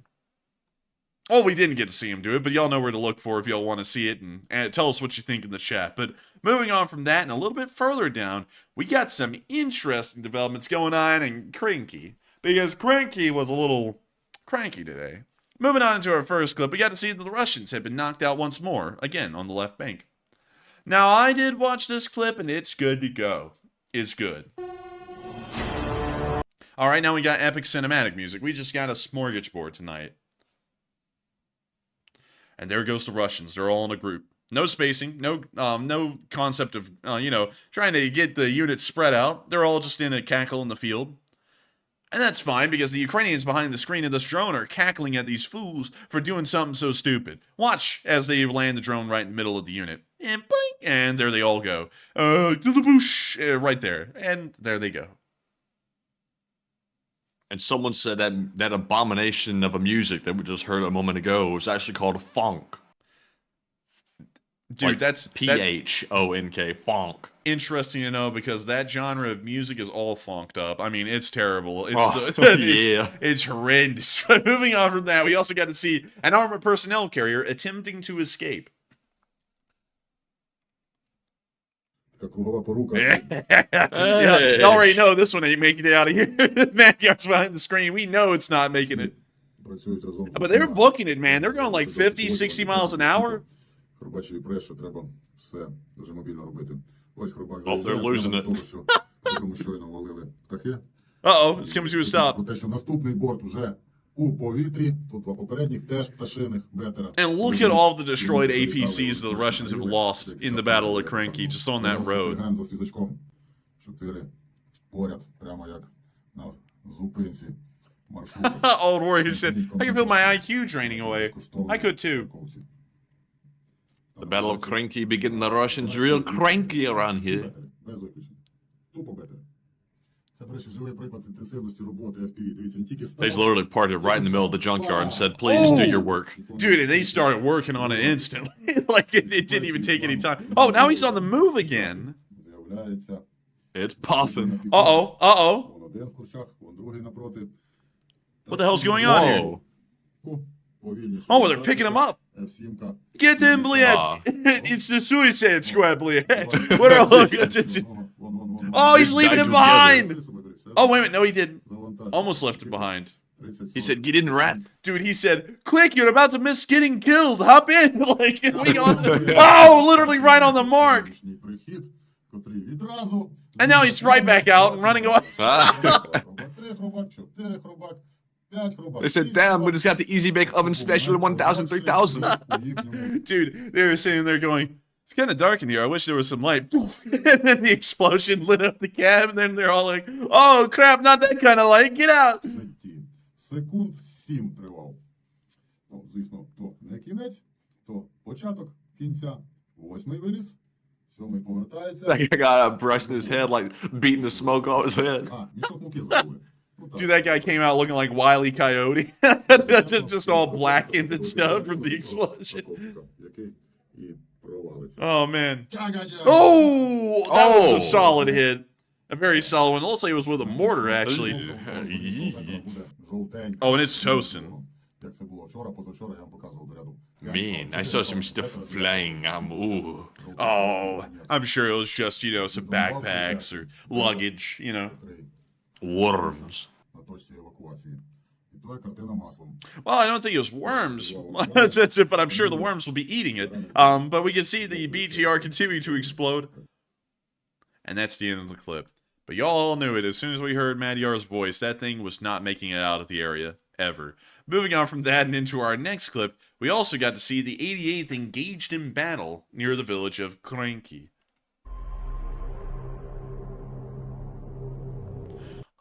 I'm supposing that Deep State was able to get copyright-free music. So we're going to play it, but if y'all see ads on this thing tomorrow, y'all know why. Ooh, we got a little bit of fire. Charcoal briquette. Respect.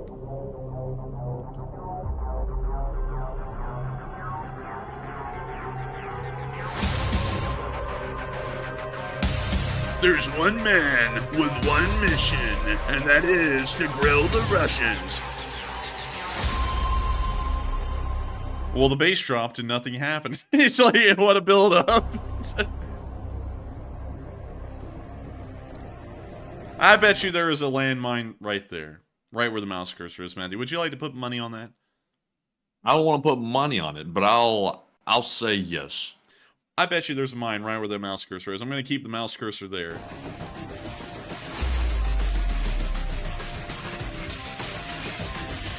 Never mind. See, I was wise. Oh, it was literally just 30 feet up. Oh my god. Bad luck. Dude, there's literally a mine right here. And it looks like the Russians thought that too, because look, they dodged that part of the street. Like, watch, they went and left. See how he just veered left a little bit? It's like they also thought there was a mine there, and then they went, yeah, we're fine now. You can just get on the right side of the road again. So he starts going right, and then he runs over a mine. Well, what was up with the random mine just going off in the middle of the field at the same time? I don't know. That's a good question. But anyways. The Deep State. That's the end of the clip. And the Deep State doesn't want you to know this, but living out in nature, it's free. They have national parks and crap. I don't know. But anyways, moving on from that and into our next clip, which is just a little bit further south. We got to see that a command center near Oleski was destroyed today.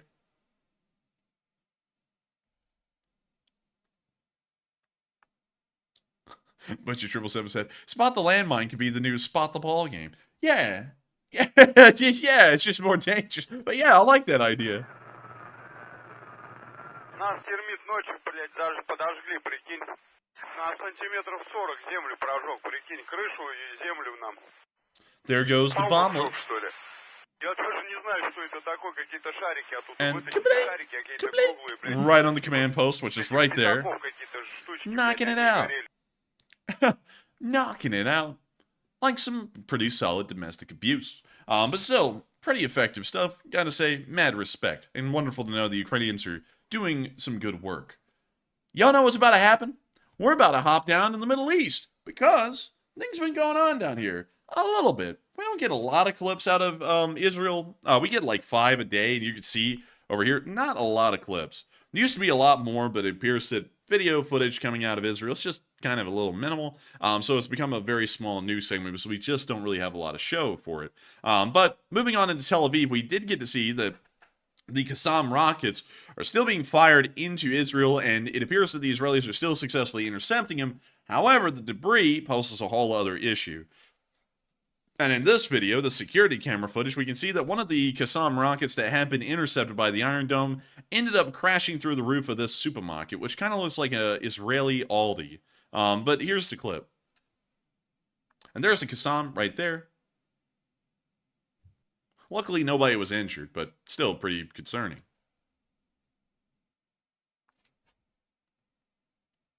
Moving on from that clip, which was just wild to see, we're now going to be moving on into the area of Jenin. Y'all wouldn't believe this.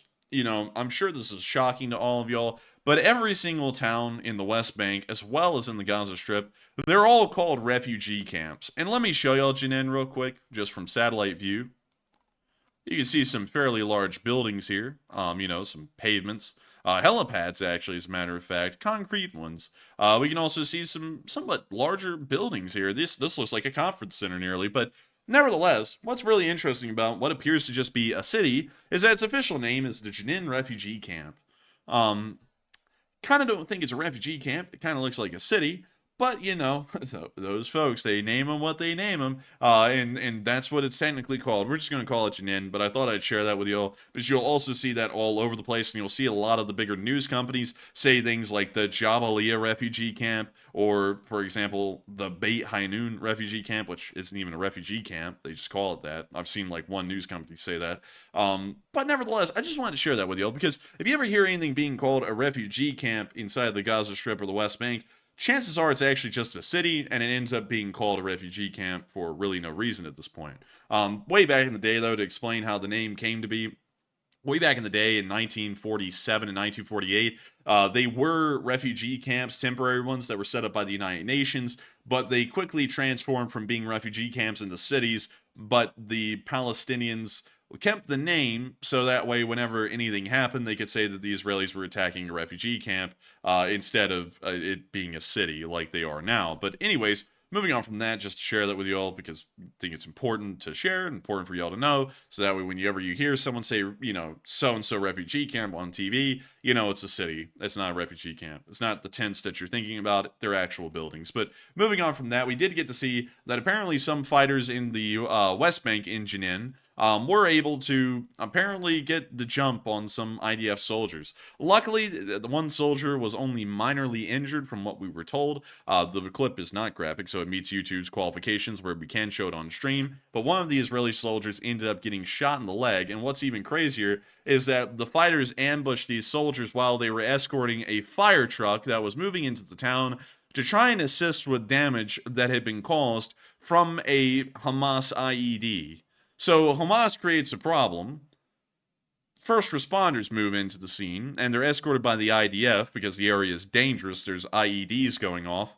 And then Hamas decides, you know what's smart? Let's attack the first responders and the IDF soldiers escorting him. Let's just start shooting at them. So that's what you see in the clip, but here it is. And we see this soldier here was the one who got shot in the leg. He goes hobbling around the truck and away, but luckily they weren't, you know, killed. One of them was only injured. Hopefully the injury isn't that severe. You know, it looks like it may possibly be, who knows. But still, kind of showing you a little bit of the strategies and tactics that the Hamas fighters are starting to use, or the Hamas terrorists are using against the Israelis, which are pretty low-handed. But nevertheless, moving on from that and into the area of Beit Hanun, we did get to see a fairly heated firefight occurring in the area with an IDF infantry brigade.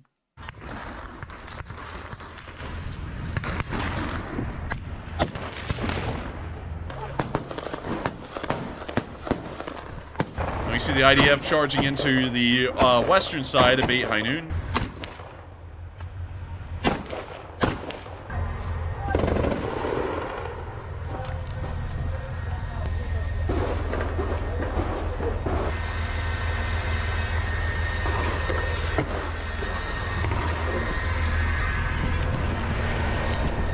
See them running through the open.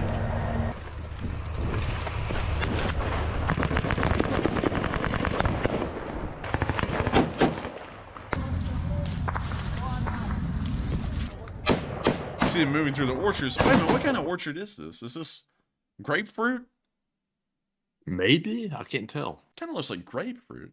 Tell us what this is. It's either oranges. Well, it's not oranges for sure. I have a feeling it's grapefruit. Kind of sad because a lot of it looks moldy. But with that, that's the end of the clip, but showing a little bit of the IDF action in that area. Moving on from that and into our next clip, we also got to see that the IDF was also moving through another area. Oh, Matthew. I only sleep 4 hours. It's fine. But anyways, moving on to our first clip, when you see the Israelis bombarding a building at point-blank range with the Merkava, and then firing at it with the Tavor. Everyone's saying lemons was the fruit. Lemons? Lemons, of all things. Man, I gotta tell you this. Those trees were real lemons. I gotta tell you that. The Israelis have lemons, but are they making lemonade? I think they may be. And look at that Merkava go. I don't know why I made a growling dog noise, but hey, it will live and let live, you know what I mean? But we can see the Israelis charging past the Maras and the Merkavas, moving down into the next street.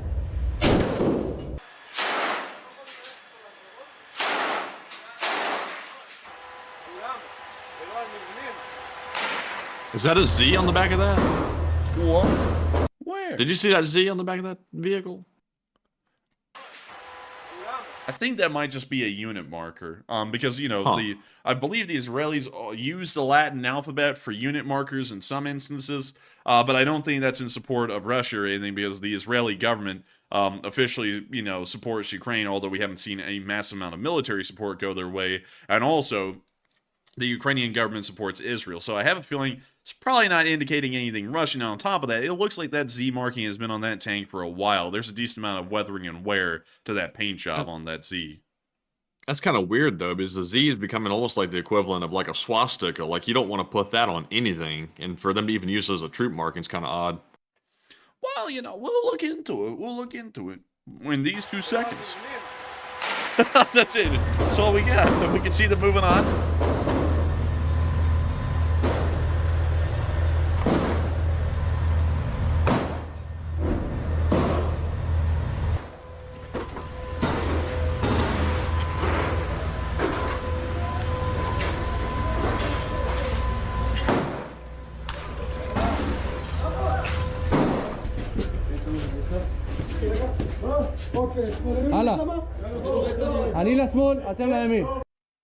And that's the end of the clip, but just showing a little bit of the action going on.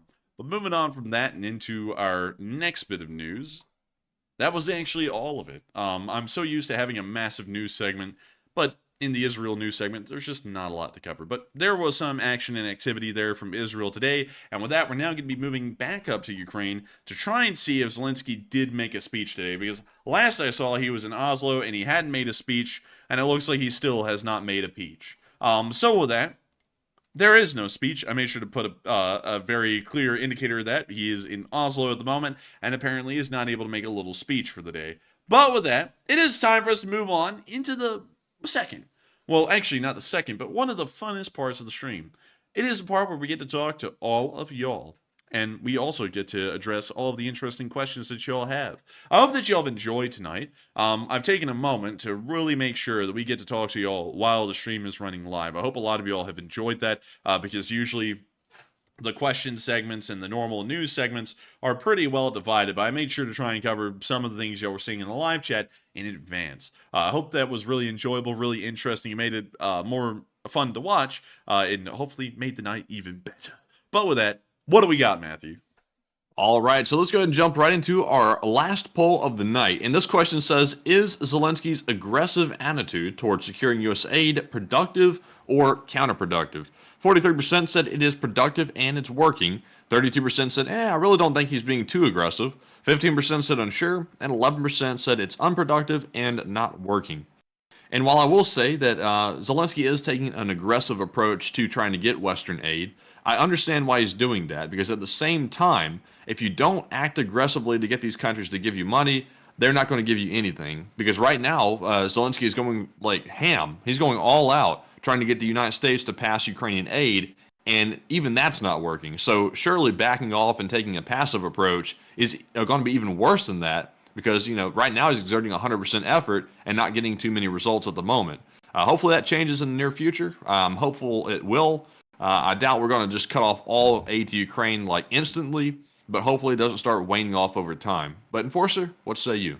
I would have to say he is going all out. Sometimes you have to go all out, you just got to. So hopefully there is some support that goes his way, but of course it is a little bit of a tougher time at the moment for Ukraine as far as foreign support goes. And foreign support, as far as Ukraine is concerned, is the war-winning factor.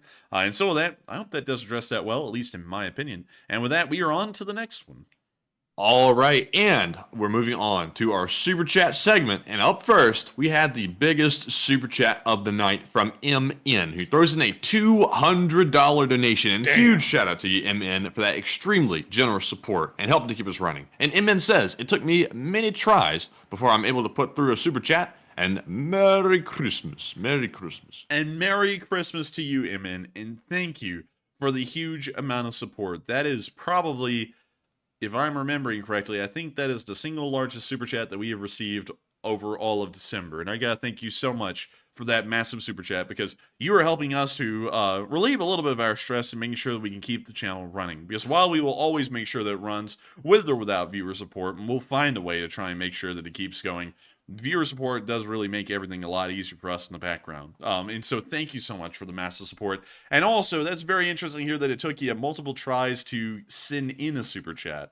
I'm not sure if that's contributing to what we've been seeing behind the scenes, but still, that is very concerning to hear, and I hate to hear that you had to try multiple times. Apparently, YouTube's being YouTube, and hopefully, the next system that we have, whether it be Streamlabs or PayPal for a short time, or whatever it may be, hopefully it will not be as complex, complicated, or difficult as sending in a super chat, because it sounds like it is getting more difficult as time keeps going. But still, thank you so much for the incredibly large amount of support, MN. That is an unbelievable amount of support, and we are incredibly honored to know that you find this channel so worthwhile that you found it worth that much to support. And so thank you so much once again. I hope that does address that well. And with that, we are on to the next one.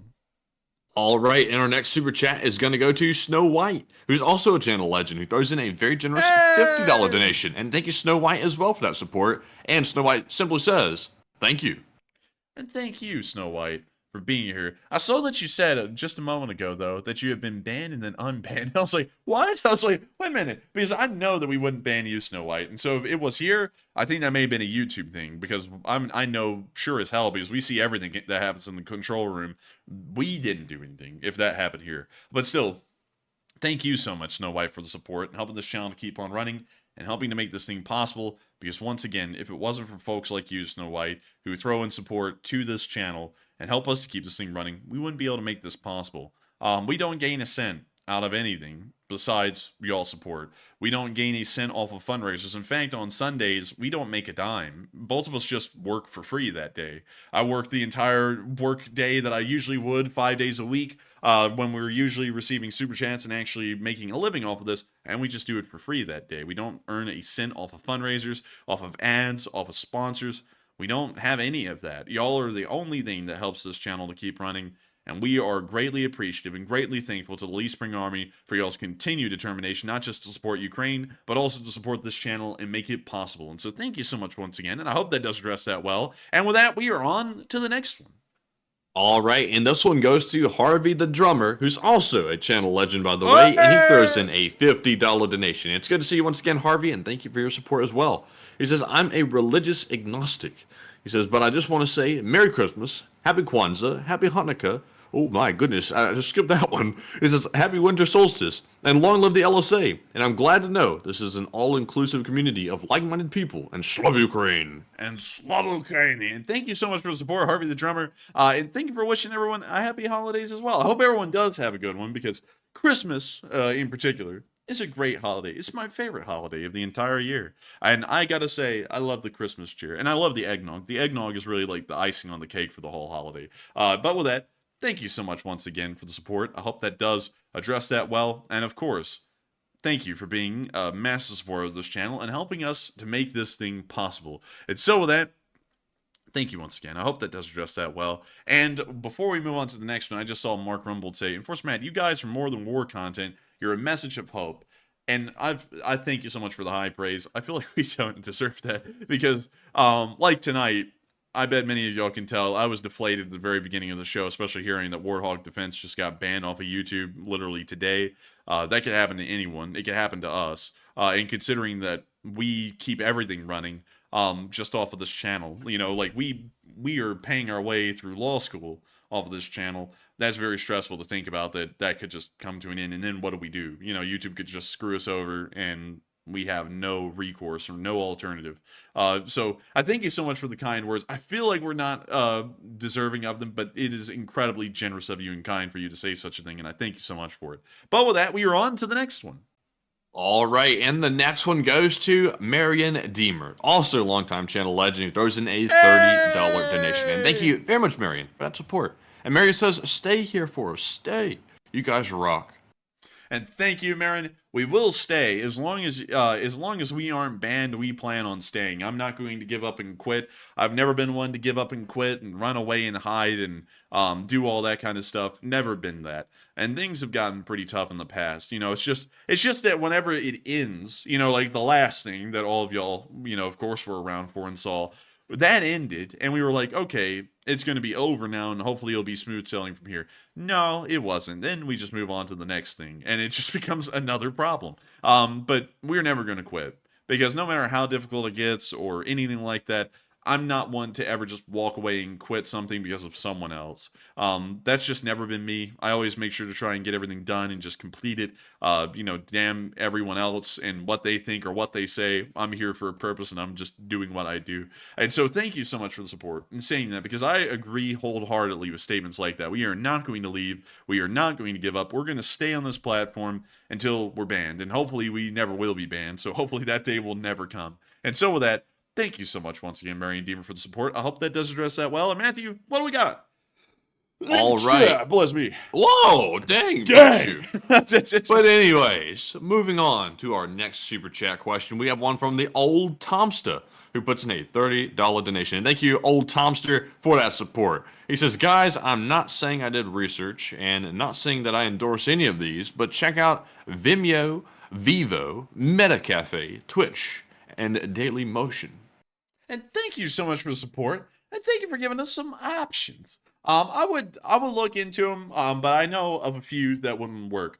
First, Twitch would actually ban us instantly because they don't allow any war content of any kind on Twitch, from what I've heard. They are very militant about that kind of thing, so we'd never make it on Twitch. On top of that, if y'all think YouTube's monetizations are predatory where they take 30% of the super chats, Twitch is worse. They take 50%. So if you make $1, they take 50 cents of it off the bat immediately.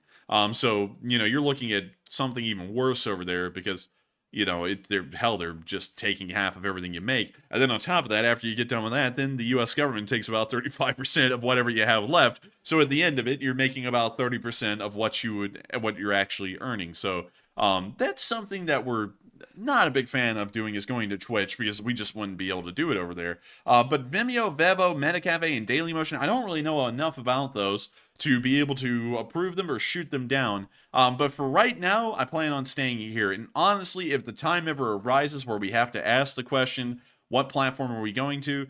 It's probably going to be too late, because by then our account on YouTube would most likely have been banned by that point. So hopefully we won't ever have to ask that question. Hopefully we'll just be able to stay here and keep this thing rolling here. But I thank you so much, the old Tomster, for the support and giving us some ideas and topics. Because if it wasn't for folks like you who cared a lot about this channel to support it and also give suggestions, this channel wouldn't be what it is. And so thank you so much once again. I hope that does address that well. And we're on to the next one. And also, shout out to Labas, who just put in a $10 donation. And thank you very much, Labas, for that support. And sadly, no comment to address. But of course, it is helping us keep running. And we appreciate it very much. And up next, we have a $20 super chat once again from Harvey the Drummer. And he says here that, let's see here. Now on this one, Enforce, I might have to let you read this one if you want to read it. I think I'm going to have to pass. I think it's a little bit too spicy. Yeah, I thank you so much for the support, though, Harvey, and helping this channel to keep on running. But also growing up here in the South and myself being a Christian, one thing I do have to say is that we are always tolerant of other religious beliefs, but I've got to be honest, Satanism is kind of one that we just don't really delve in because it's literally the opposite of what is considered good in Christianity. So can't really get into that one, but I do thank you so much for the support and helping this channel to keep rolling. And with that, we are on to the next one. All right, and the next one is going to go to Elsay Sergeant Figment, also known as Sarge, who puts in a $20 donation, and thank you very much. And he says, hope you all enjoyed the pic I posted on X. It was taken by my father on the day that I joined the IDF, my last day of civilian life, and I had to grab this pic from a photo album since it was taken before social media and camera phones. Let's see here. 1 second. I'm going to go find it. And would you look at that? There it is. I'm going to bring this over here. He took a picture of it. And there he is. He's sitting on the front of what appears to be a Merkava Mark II, probably, on the main gun. It's pretty cool. That's pretty cool, I got to say. That's really, like, I'm trying to take it all in right now. Like, that's very cool. That's pretty neat. Pretty cool. And I got to say, respect the socks. I kind of wear socks like that too. I'm not gonna lie. So I was like looking at that, I was like, wow, that's like my socks. But with that, thank you so much once again for the support and helping this channel to keep on rolling. And also thank you for sharing that with us because that's really cool to know. And look, back there you can see, like, is this a museum you're at? Because I can see like an M51 Super Sherman back there. And I don't think those were in service at that point in time. But still, thank you so much once again. I hope that does address that well. And with that, we are on to the next one. But thank you so much once again for support, being a viewer of this channel, and also being an LSA sergeant. And also, I saw someone say in the chat, Phil DB said, yeah, Discord need to put a lot of tools on it to make it functional. I've got to be honest, we're never doing a Discord again because every time we did Discord, our moderators, no matter how well-intentioned they were at the start, always started getting like power hungry in their heads. There are some great ones though that are still here to this day, but a lot of them, like nearly 80 to 85% of them, just became power hungry and then wanted to try and attack us or usurp our power of just running the channel and either take it over or dictate what we're going to do. So we're never running one again because I think the Discord server was the point of almost like the epicenter of almost all drama that has ever happened on this channel. I'm not really a big fan of drama, and I'd rather just not have a Discord than have to go through all of that crap again, because everyone will say, oh, it's not going to happen, and new moderators will come up and be like, oh, I can moderate, and that will never happen, and then it will happen because it just happened every time. But still, with that, I hope that does address that well, and we are on to the next one. All right, and the next one is going to go to Margaret Hemsley, who throws in a $30 donation. And thank you very much, Margaret, for that support. And also, I'm still going to look into the other issue that we were talking about on Twitter, because that is bothering me, probably more than it's bothering you at this point, that got lost and mixed up. So I will be looking into it. But Margaret says, I've been paid, and yay, and you're worth more than I could ever give. And this will be about 10 minutes of your time each. And thank you very much, Margaret. That is extremely kind words of you.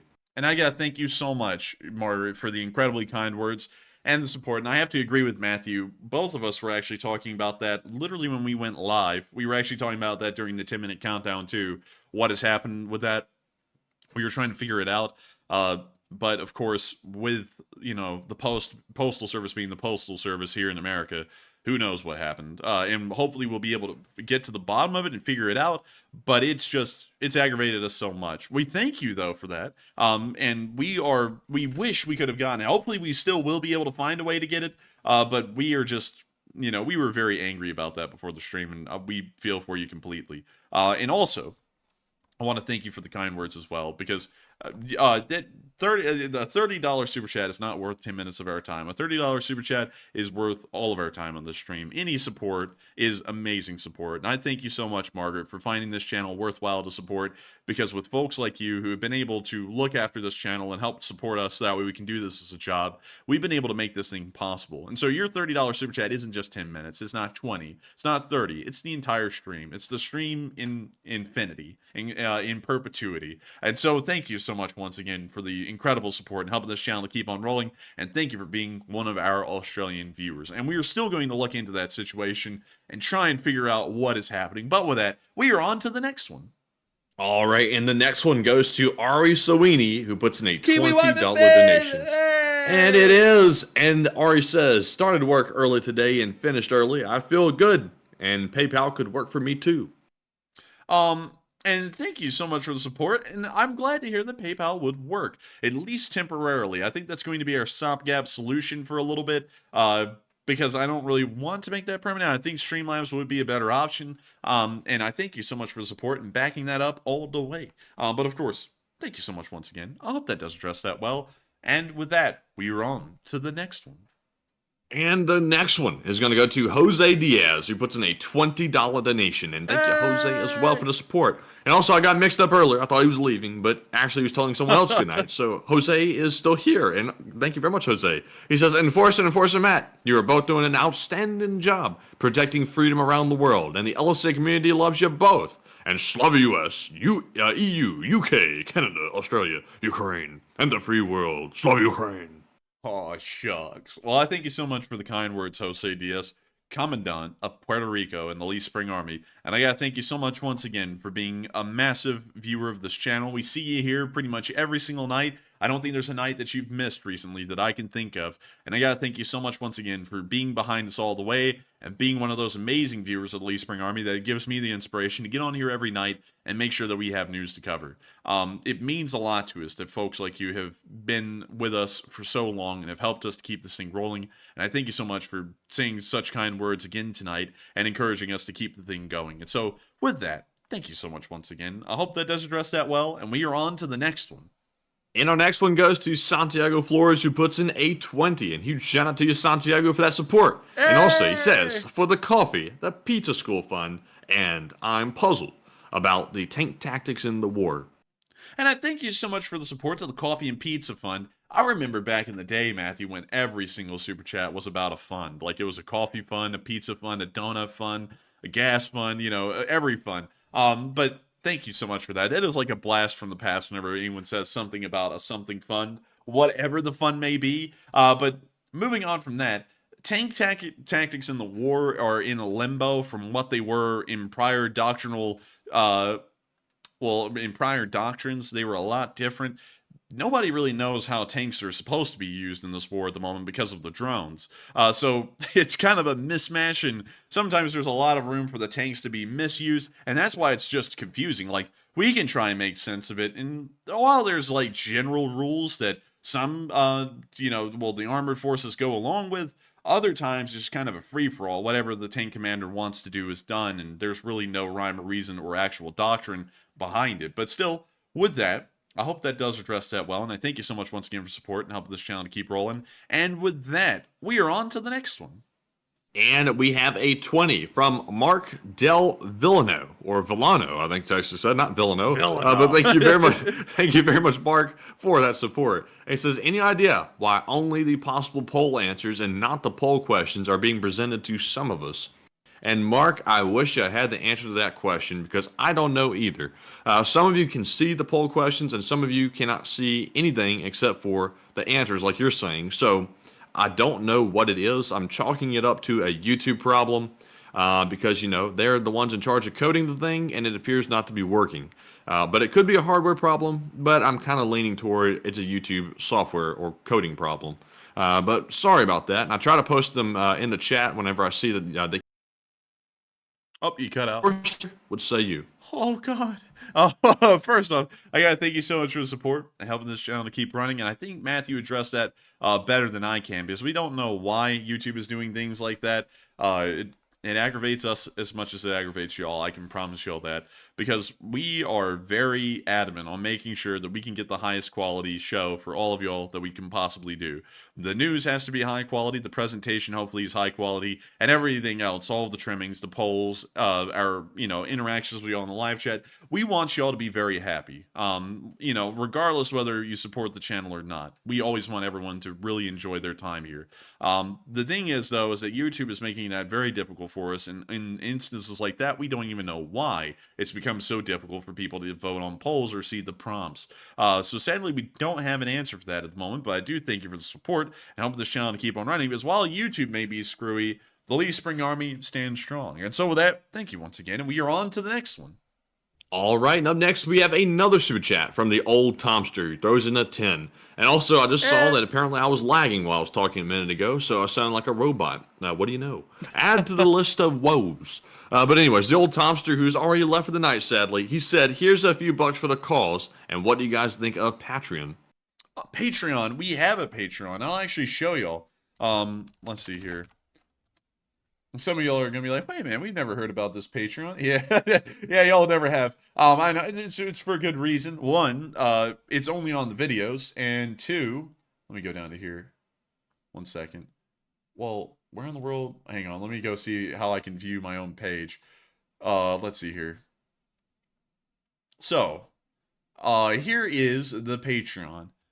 This is it right here. And the last thing we posted was on the 13th of July. We do have one. It's just that we don't really use it much because there's really no way for us to tie this thing into the stream. It's really only attached to videos. And this is us playing Topgolf in Birmingham. That's me. That's Matthew. And then we also put up the Bobcats. We had Bobcats. We also put up the stuff from the set way back on January 19th. Of this year, and that was when we were getting ready that was so long time ago. That was when we were getting ready for the year anniversary, and then we had pissing contests and other fun things that made the year anniversary so memorable. So memorable. But loads of stuff. Mr. Corgi, of course. We've got things, and this was when the thing was founded. But beyond that, there just isn't really a lot going on our Patreon. We actually have a plan to change that here soon. We're planning on using our Patreon really for the gun review video stuff, putting up photo shoots of the guns, maybe special videos that we don't put on YouTube, like of us cleaning the guns and disassembling them, and also doing Q&As. I thought that would be really neat to do on the Patreon, and also it would help us to be able to fund our projects, because for right now, we don't have a sponsor for ammunition or anything like that, like most gun channels do, which is usually federal ammo. We don't have them at the moment, so we have to end up getting all of the ammo ourselves that we shoot out of the guns, and that ends up, costing something. So hopefully we'll be able to, fund the gun videos off of the Patreon. And so that's what we're kind of waiting for at the moment. But I'm totally into the idea of Patreon. It's probably one of the more straightforward and transparent ways to run a way to fund the channel. And so with that, I hope that does address that well. And thank you so much once again for support. And with that, we are on to the next one. All right, and up next, we have two massive super chats, and the first one we're going to address is from Wellness LSA SA. He puts in a $50 donation, and thank you very much, Wellness. Of course, everyone knows he's a longtime channel viewer, and thank you very much. He says, hello, dear enforcers, and thank you for doing a great job, and long live the LSA, and greetings from Latvia. And can you take a look into the Baltic Way that occurred on 23 of August, 1989, and at that time, I was in my mom's belly, and it felt awesome, he says. He was just chilling in there. That caught me off guard, I gotta say. Dude, he was chilling in there, just eating some Doritos. You was sitting there, that's interesting what's going on out there. But the Baltic Way was a highway. I'm just kidding. I don't actually know a lot about this. I am a history major, sadly didn't get to cover everything, and the Baltics was one of those places. But the Baltic Way, according to Wikipedia, was a peaceful political demonstration that occurred on the 23rd of August, 1989. Approximately 2 million people joined their hands to form a human chain spanning 430 miles across 3 Baltic states, Estonia, Latvia, and Lithuania, which at the time were occupied and annexed by the USSR and had a combined population of approximately 8 million. The central government in Moscow considered the 3 Baltic countries constituent republics of the Soviet Union.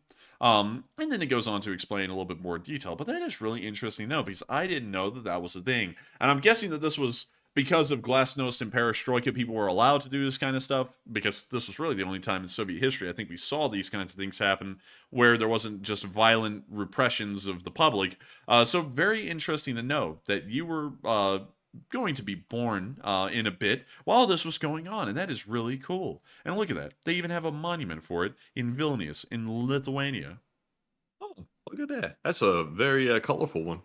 Yeah, it's the flag of Lithuania. I like. Dude, that's very colorful. Dude, that's a Star-Spangled Banner. Oh, it's like, oh, that's very colorful. But anyways, really cool to know. And thank you so much once again for support, Wilness, and being one of our viewers from the Baltics. You know, I think it would be cool if we had like a Baltic division of the Lee Spring Army, just the Baltic states put together into one division in the LSA. I think that would be really cool. Sadly, I don't have a lot of rabbit holes to cover on that one because I don't know a lot about it. But still, a very interesting little tidbit of history, and I think that's going to lead me to look a lot into the Baltic states during the Cold War. I've looked a great deal, Wilness, into Poland and East Germany, and if you were from Poland or East Germany during the Cold War or had anything to say about it, I could probably tell you about it because those were points of study, but the Baltics weren't. Czechoslovakia wasn't either, which is kind of shocking because, you know, the whole thing happened in 1968, I believe it was, where the Soviet Union invaded Czechoslovakia, or, no, wait a minute. Hang on, I think they invaded Czechoslovakia and Hungary. I think I may be getting the dates mixed up, but they invaded them at different times and crushed uprisings happening inside of those two Warsaw Pact nations. So I sadly could not cover those. I couldn't cover anything about the Baltics, but I could tell you about Ukraine, the Russian Federation in the times of the USSR, as well as Poland and East Germany. But beyond that, sadly, I wouldn't know. But still, with that, thank you so much once again for support. I hope that does address that well. And thank you once again for being a European viewer of the Lee Spring Army. And with that, we are on to the next one. And the next one is going to go to Aaron Shu, who puts in a $50 donation as well. Another massive support, and thank you, Aaron, very much for that. And he says, sorry I haven't been chatting as much. The holidays have been keeping busy and been listening, though. And the LSA forever. And take a question from the chat. And thank you so much for the support, Monsieur Aaron Shu. And thank you for helping this channel to keep running. It's quite alright not to chat much. People do get busy from time to time, but I do thank you for being here with us tonight and making sure to help this channel to keep on running. We're always happy to see longtime legends here in the chat, and sometimes we don't get to see y'all as much as we'd like, you know, Mark, the recidivistic drone operator, but now he's got a Latin phrase behind Mark. Also, BC Skyman. We don't get to see a lot of y'all often. Jesus UCSB, I think he's been gone for months, and we haven't seen him on the show, but still, we do miss folks who aren't in the live chat, because we are used to seeing a lot of y'all here, like Sax2. Sax2 is usually like one of the first people who comments on the live chat every single night, and so we just know people who will be here, and when y'all are missing, we do notice. And I thank you so much for the support. And I thank you for being here tonight, and I completely understand. I hope you have a Merry Christmas, though, and a great time. And also, long live the LSA, and let's take a question from the live chat. And the question from the live chat goes to Paul Lafandano, who says, what kind of aid from the U.S. do you think would best help Ukraine defeat Russia the quickest? Let's see, logistical aid. Really just trucks and ammunition. That's really just the best way to help them out on the rear end of things, because with trucks and ammunition, you can keep things running for a very long time and very efficiently. So I have a feeling that on the back end, that's kind of those, what I would call, like, it's one of the most fundamental parts of warfare, but to the public, it's one of the most abstract parts of warfare. So going off of what the public would believe on that, the most abstract part of warfare, just so, you know, pretty much running a military like it's Amazon, that would probably be the best way to help out the Ukrainians in the long term. And so with that, hope that does address that well. And y'all guessed it, we're on to the next one. And our next one is going to go to Rangers Rule, who puts in a $10 donation. And thank you very much, Rangers Rule, for that. And he says, appreciate your hard work, and thank you. And glory to Ukraine and the LSA. And thank you so much once again for the support and helping this channel to keep on running. Of course, it is folks like you who helped to make this thing possible. And I thank you so much for being here with us tonight and making sure that we're able to keep this thing rolling. And of course, Slava Ukraine and long live the LSA. Matthew, what do we got? All right, so what do we have? Like the next super chat, or do you mean like a live chat? I mean, what do we got? I mean, do we need a live chat? Do we need a super chat? What happened? So Rangers Rule did not ask for a live chat question. So with that, we're moving on to our next super chat question, which goes to Ed this time, and it's Irish Ed, and he throws in a $20 donation. And Irish Ed says, "Don't leave. Have a page for LSA to give their email addy, and you can still contact us." And Polish TV Rock Rachon is doing that. And imagine two guys covering the biggest war in Europe since World War II, canceled or harassed. Sad, sad. Thank you so much for the support, Ed. To answer that last part first, you wouldn't believe how many times people have tried to cancel or harass us. And what's even funnier is that, and what's been so weird to us about that is that, oddly enough, it actually isn't the Russians who try and do that the most. It's actually pro-Ukrainians who do that the most to each other. It's really weird.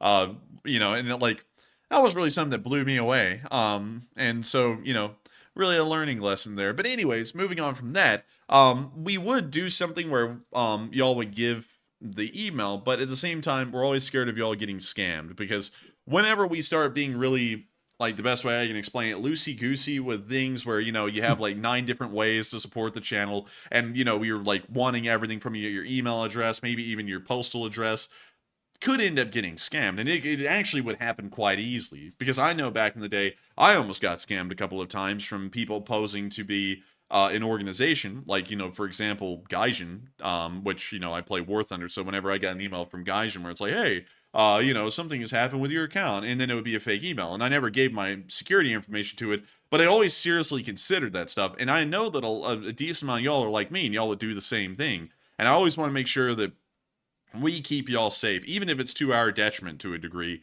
We always want to make sure that we prioritize viewer safety and transparency over everything else.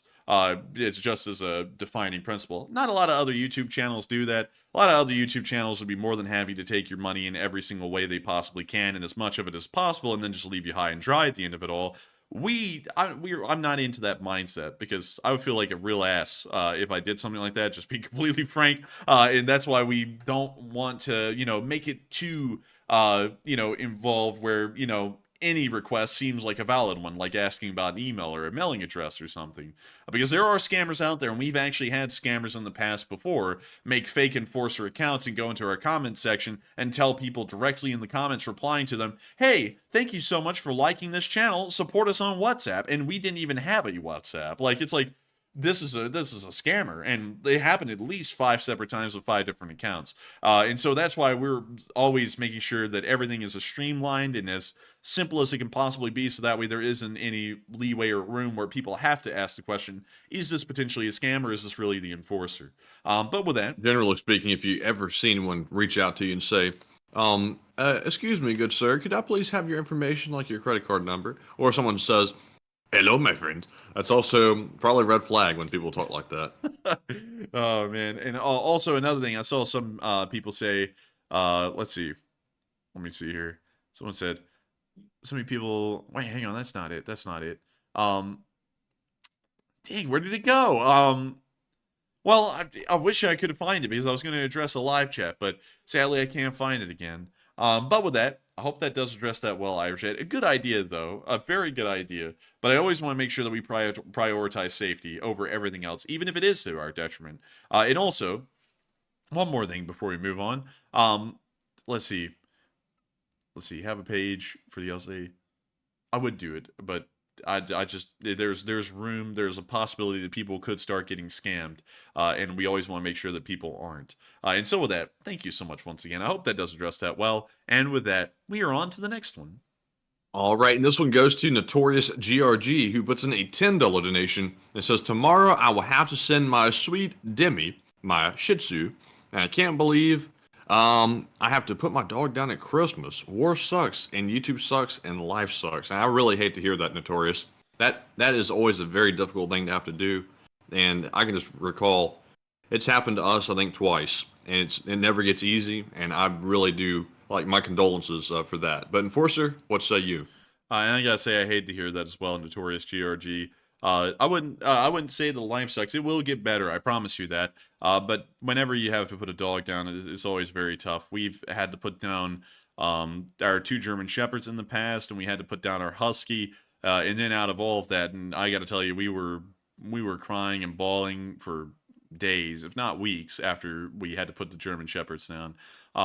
And then we ended up getting corgis again. And honestly, every once in a while, I'll look at the corgis and I'll sit there and think, in a few years, we're going to have to put y'all down because y'all are going to get old, and y'all aren't going to be able to, take care, they aren't going to be able to live. And I always think about that every once in a while, and I always dread it because I'm like, man, these dogs are just a ticking time bomb to me, just bawling my eyes out for weeks because I love them greatly. So I absolutely understand what you mean by that. But I do assure you, and I promise you, things do get better. Things are always tough here and there. It kind of comes in waves, and sometimes the waves are really long, and it seems like it'll never end. But then it eventually will lighten up. Things get better. Life's good for a good while, and then, it gets a little bit rough again. I hate to hear that, though, and I completely understand and empathize what you're going through, and I hope that it is smoother than it was for us, because it was, I'm not going to lie, it was rather tough for us to get through. But still, thank you for the support, and I wish you the best of luck, and we're all going to be hoping for the best, and I'm very sorry to hear that as well. And with that, we are on to the next one. All right, and the next one is going to go to Psyops. He puts in a $10 donation, and Psyops is coming in with that Psyops talk. He says, guess who lost 120 pounds? Mostly ego. And he says, 69% giggles, 10% concentrated evil, and 21% the dude. He says, wife, when I find you, hello. Well, hello. Thank you so much for the support, helping the channel to keep on running, and thank you so much, Psyops, for being you. We haven't seen you throw in a super chat in a while, but we do thank you so much and appreciate the support and appreciate you being you, Psyops. We know you. But someone who tried to take your pedestal for a while, Psyops, Duncan VR. And speaking of which, I don't think we've seen him for about a week. So hopefully he's doing all right. But with that, thank you so much once again. I hope that does address that well. And with that, we are on to the next one. Thank you, Psyops, for being a legend. Indeed. And up next, we have a 10 from Ari Sawini yet again. And thank you, Ari, once again. And it said, are you doing streams over the Christmas and New Year time? And because Kiwi Wife and Finn enjoy them and want to know. And I thank you so much for the support, Mr. Ari Sweeney, Kiwi Wife and Finn. And to answer your question, no. Yes and no, because we are not going to be running a stream on Christmas Day. We're going to make another Christmas address, though. So there will be a Christmas address again this year like there was last year. So y'all will have something to watch at 9 o'clock, 10 p.m. Eastern time that night.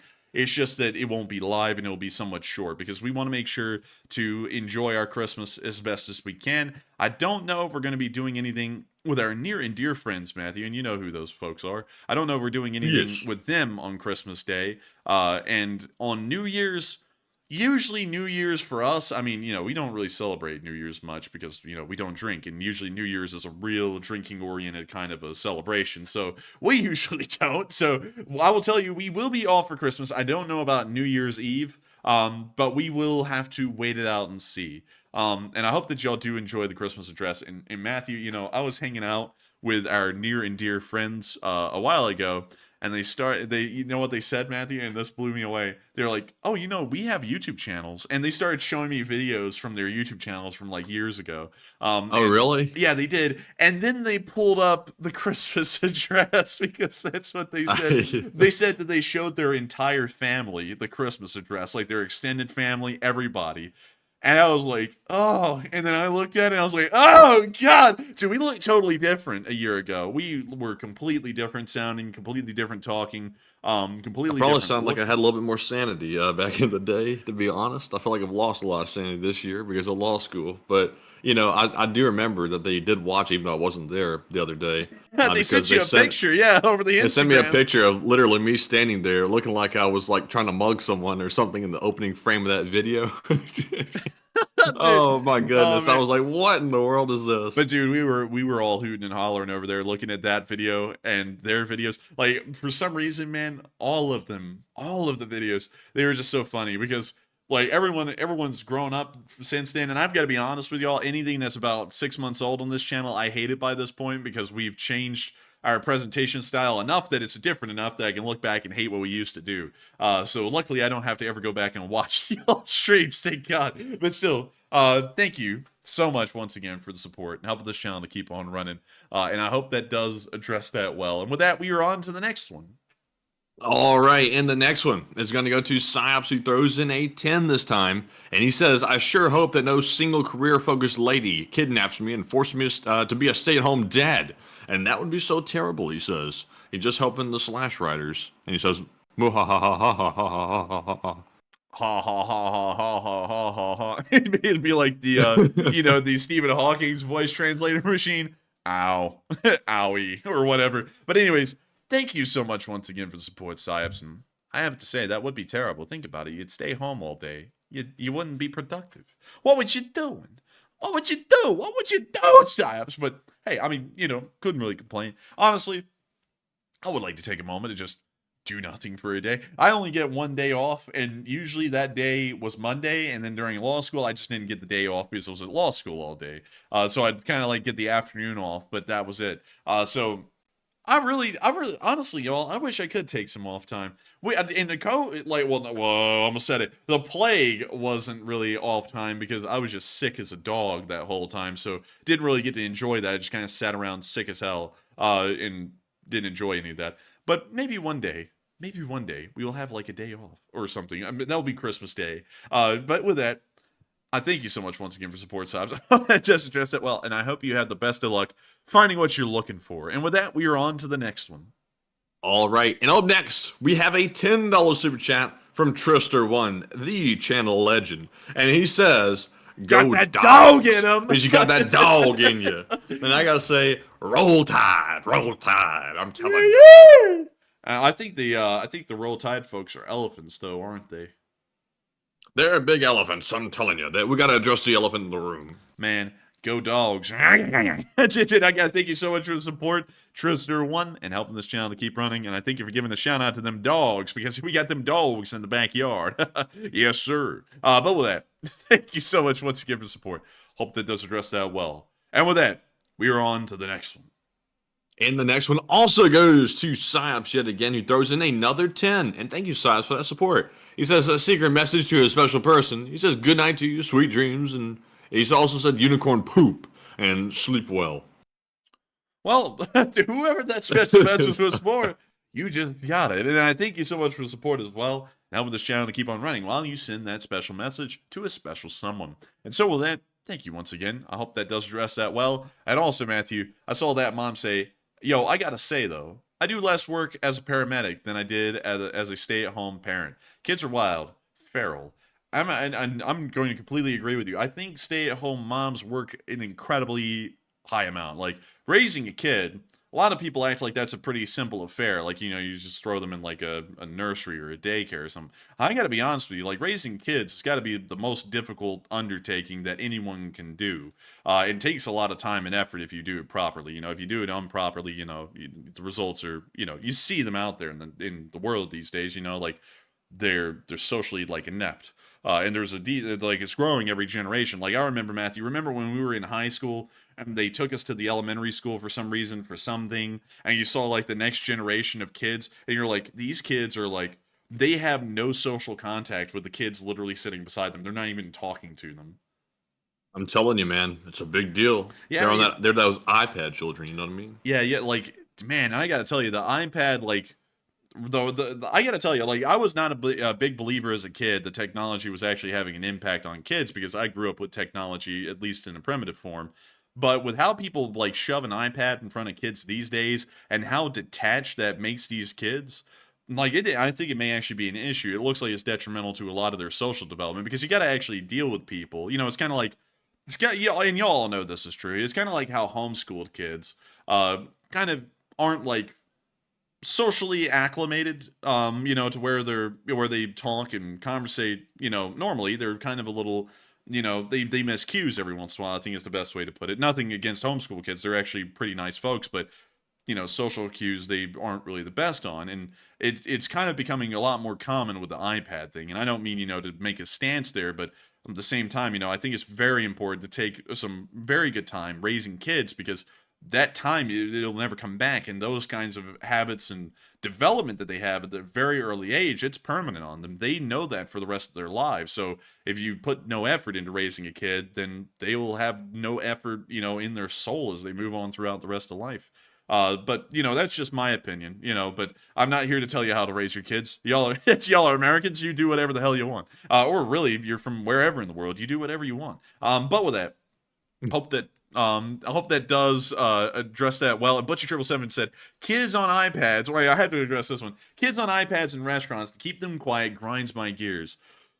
I gotta agree. Like, putting a kid on an iPad to keep them quiet, it's not helping. It's like you're incentivizing them to act out. That's one thing to me. Like, you're incentivizing them to act a fool whenever they don't get what they want. Like, I'll be honest with y'all, we got spanked growing up, and I think it did us well, because we didn't act out. Like, if you acted out, you got spanked in public, and you didn't want to be embarrassed in front of everyone in the public. And not only that, you didn't want to, get your rear end reddened from a spanking. And that ended up teaching us very well to just behave. And I feel like that's the best way to learn. Some people are like, nah, you shouldn't spank kids. No, I think you should. And a lot of people say, that doesn't teach me anything. Oh, I promise you, I got spanked. It taught me well. So if it worked for me, it has to work as just largely as a whole. It's not going to work for everyone, but I think it's going to work on the majority of situations. But with that, hope that does address that well. Don't mean to be giving my take on that kind of thing, because I almost feel like that's kind of getting into, well, I don't know if it's getting into controversial waters. It seems like it may be controversial these days, but that's what I think. But with that, we are on to the next one. And the next one is going to go to Harvey the drummer, who puts in a 10 yet again. And thank you, Harvey, for the third support of the night. He says, you guys are my adopted children. He says, I appreciate and respect you guys sticking to your laurels. And he goes in and he says the thing again at the end of it, which I cannot really read off. But thank you, Harvey, for the kind words and also the support once again. And Enforcer, what say you? And thank you so much for the support, Harvey the drummer, once again. And thank you for the kind words. And thank you for viewing us as adopted children. And thank you so much for also respecting that we stick to our laurels. We try our best to do that. And of course, hopefully we succeed most of the time, because we just try and be as sincere as we are off air. And sometimes it's for better and for worse, because it's not always perfect. But still, thank you so much for the kind words and helping us to keep this thing running. And Steve 6446-4 said, loyalty through beatings is not true loyalty, etc. I don't think spankings are really for loyalty. I think it's more so as a corrective thing. Because a lot of people think, like you spank the kid to get loyalty. I don't really think of it that way. It's like, you do something wrong, there's a punishment. Kind of like how you break the law and there's a punishment. It's either a misdemeanor or it's a felony, and you may get sentenced to either jail or prison time, depending on what you did. It's kind of like that. I feel like, in my experience, I feel like timeouts don't really work to me. It never really worked on me. A timeout did. Spankings worked on me. Miracles. Like, if I thought I was going to get spanked for doing something, I just wouldn't do it. And because you dread the spanking. Like, you'd either get the switch, which had to have been the worst, or the belt, or the hand. And I think out of all of them, if I had to rank them, hand was the best. Like, if you got the hand, you were not that bad off. Belt was worse, and then the switch was the worst. Like, that, if you got the switch, that was like the death sentence, like you're like, oh my God, like I'm about to not sit down for days. But still, with that, hope that does address that well, because I don't think it's a loyalty thing. I think it's more so of just like a corrective punishment kind of thing. And I think punishment is as important growing up as incentive is. You have to have punishment and incentive. You can't just have the carrot or the stick. You have to have the carrot and the stick. But with that, I hope that does address that well. And we are on to the next one. All right. And also, one little thing I have to say as well. I see a lot of people saying the spanking doesn't work, and so several people are saying lead by example. The only catch is, though, children's brains are not developed enough to be able to understand logic or reason up to a certain age. So you have to resort to very primitive means of like getting across that something's wrong in order for them to actually not repeat it again. And fear is the only way to do that. But at a certain age, you got to start reasoning because, your brain starts developing and stuff like that. But, you do you. It's up to y'all how y'all discipline your children. But anyways, Siglid has a piece of stuff to say. Say what? Well, go ahead with what Sick Lid had to say. Sick Lid's got a little something to say too, and he throws in a 10, and he says, "Spare the rod and spoil the kid," and that's 10,000-year-old wisdom. And I got to thank you so much for the support, Sick Lid, and of course, I'm a fan of like corporal punishment in a way. I think it's actually important growing up. And I know a lot of people say it doesn't work, but I got to tell you this: I grew up at the school where half of the kids got spanked and half of the kids didn't get spanked growing up. And you could tell the ones that weren't spanked and you could tell the ones who were. The ones who were spanked were scared to get out of line because there was actual punishment coming behind whatever they did. The ones who just had their Xbox taken away were usually spoiled brats and were not fun to be around because everything just went their way or it didn't go their way. That was how we grew up. Like, I grew up in the generation where it wasn't all spankings or no spankings. It was a hybrid where half the kids got spanked and half the kids didn't. So you had the control group and then you had the experimental group, and the experimental group was going off the rails. And honestly, actually beat kids at our public school, by the way, in elementary school. Like, some kids got some seemed like some brutal beatings. Like, they had this like wooden like board or something. Like, I can't recall. I think they called it a paddle. Yeah, it was a paddle. They would literally get that wooden board and like literally start busting ass with that thing, like bad. Like, you could hear it across the school. I was like, oh my god, like that. I don't even understand how they're able to do that, but I guess they could. Well, remember, I think they stopped that by like 3rd grade, but in 1st and 2nd grade, spankings by the school, not by your parents, were still a thing. But I think they had to get approval from your parents to be able to do it. And I think after people started to hear the horror stories of how severely the principal was beating some of these kids with that paddle, I think that's when it started to end by 3rd grade because it was being abused. Like, honestly, like, spankings are good. You don't have to overdo them, though. I mean, the spanking in its own right speaks for itself. Res ispa. The thing speaks for itself. But, like, trying to actually, like, inflict some harm on a kid, you don't have to do that. I mean, that's just ludicrous and, just cruel. And I want to make that clear. Like, I'm not saying, like, pick the kid up and, like, beat him until he's bruised or something. Like, no, not at all. I just mean, like, spank the kid. It's unpleasant. You'll learn, he learns from that. I learned from that. And everyone's like, man, I can't believe he got spanked. Yeah, of course I got spanked. I think every kid that grows up, hopefully right-minded gets spanked, or if they didn't get spanked and they grew up right-minded, I mean, good on them. Apparently they were a really logical kid. But nevertheless, I would have to agree with that proverb. And I have to say this. It seems as though at the time kids are getting spanked less. More interesting tendencies are starting to show up. Like, I've got to be honest with y'all, I think the correlation in between kids doing crazy things like, shooting up places and the lack of punishment, I honestly think that's kind of correlated a little bit because, people just get these ideas of grandeur and kind of recede into their own mind because there is no punishment to, do what's right or wrong. It's just kind of light. But with that, I thank you so much for the support, Sick Lid, and I hope that does address that well. And thank you once again for the support. And I see Marichin said, spanking kids like bullying. Nah, I don't think so. I mean, my parents spanked me. They didn't bully me. I mean, I just kind of grew up, did my thing. I mean, like, who knows how I would have grown up if I was spanked. It'd probably be, like, crazy. It's like it'd probably be crazy or something. But anyways, with that, we're on to the next one.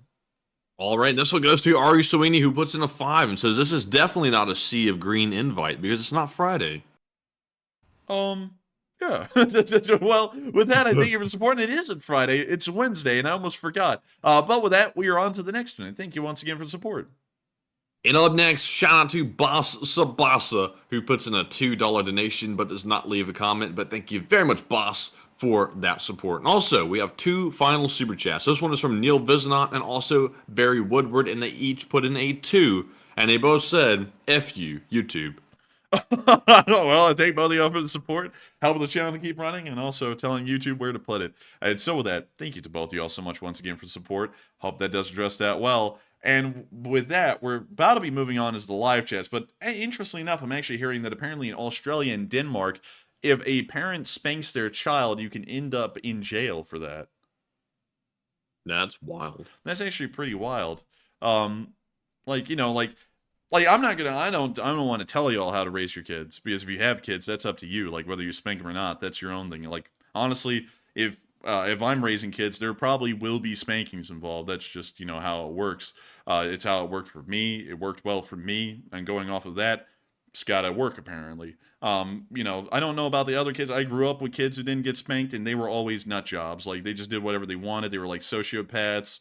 They were also sadistic as well. Almost all of them were sadistic and enjoyed like watching other people like get hurt, and them hurting them. Like, that was just a normal thing. Like, I'm not even kidding. Like, that was something at our school where you're like, the kids didn't get spanked, and for some reason they always just liked inflicting pain on other kids. Like, I didn't know what was up with that. So going off of all that, you know, my decision would be that if I was raising kids, I'd most likely spank them. Not a lot, you know, it'd be a pretty serious thing for them to get a spanking, but at the same time, I don't really think it's the government's right, you know, beyond, you know, abusing a kid, which obviously it is the government's right to step in and say that you can't just, you know, like lock a kid in a closet and like feed him once every week. Obviously, that's not something that should be allowed.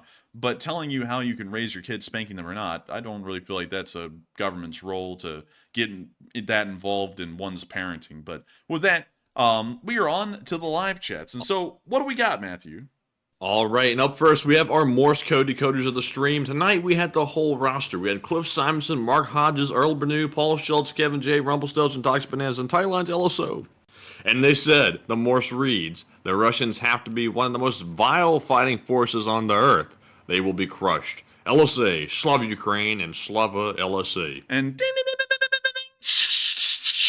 and that's the sound of money. And that is the correct message of the night. And I got to thank y'all so much for getting that correct, because y'all do that pretty much every single night. And so with that, due to time constraints, because I have to get up incredibly early in the morning, I have to pretty much get up in about 4 hours from now, we will be answering 3 live chat questions. And so with that, we are on to the first one. The first one goes to Eugene Minton, who says, could the tank that hit the mine have been hit by one of those air-launched remote ones, where the first explosion was it firing the munition? Reread that one again. They say, could the tank that hit the mine have been hit by one of those air-launched remote ones, where the first explosion was it firing the munition? It could have been. The German DM-23s, no, I think that's actually an APF-SDS shell. I forgot the name of the mine, but yes, there are some that do that, usually of German design, so that's what we may have been seeing. But with that, I hope that does address that well, and we are on to the second to last question of the night. And this one goes to, let's see here, Governor Ivy, the high stepper, who says, y'all see the video where the Turkish government minister threatened Israel and Yahweh in a speech and literally died immediately after a heart attack in front of everyone?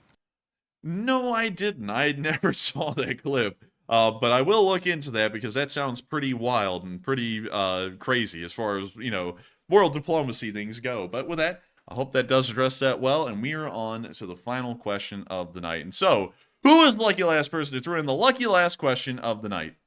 And that viewer is Avari Mandabratis, who says, could POTUS send massive amounts of troops and equipment to NATO countries and slide the equipment under the table to Ukraine to get around Congress? You possibly could, but if that's found out, that is going to be a severe scandal, because that was not approved by Congress and then by the horse rider, the Pony Express, and that would be a overriding of Congress's authority and powers. Hello? Were we just like completely off air there? We were like lagging for a solid 5 seconds. Dang, bro. But I just asked you, Matthew. I was asking the question. Usurpation. That's the correct way to say it. Yes. Usurpation, yes. Usurpation. Not usurpation, usurpation. But to have something like that done, where we just send the equipment and then silently slip it in Ukraine without Congress's approval, would be an usurpation of Congress's powers laid out under the Constitution. Because they would not be approving the budgeting or the spending of that equipment and where it would be going. So going off that, I would have to say that that is not something that is permissible, because while it's important to support Ukraine, I do not believe that we should just start ripping apart the foundations of the United States' democracy and Constitution just to try and get support over there. Everything does have to still follow the Constitution of the United States and what's laid out as the separation of powers in between the branches. And so with that, I hope that does address that well, and we are on to the final question of the night. And so that was the final one. What happened? What do you mean, Jack? I don't remember. But anyways, that was apparently the final question of the night. For some reason, I'm having a lapse in memory, probably because of nothing. But nevertheless, I thank y'all all once again for watching. It's been an absolute pleasure running this stream for all of y'all tonight.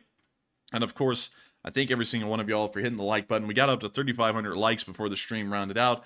It has been an absolutely incredible night. And I thank you all for enjoying our news and making sure to be here with us as we cover it. If y'all did enjoy, make sure to subscribe, make sure to like, and make sure to comment, because we're always here 6 days a week at 10 p.m. Eastern Time, every single day, covering this news, as long as we're not banned. If we get banned, well, we'll cross that bridge when we get there. But for now, we will always be here, and we'll always be covering this news, and the Lee Spring Army will never die. And with that, good night, good luck, take care, stay safe, Slava Ukraini, long live the Lee Spring Army, and of course, take care, and I'll see you all tomorrow.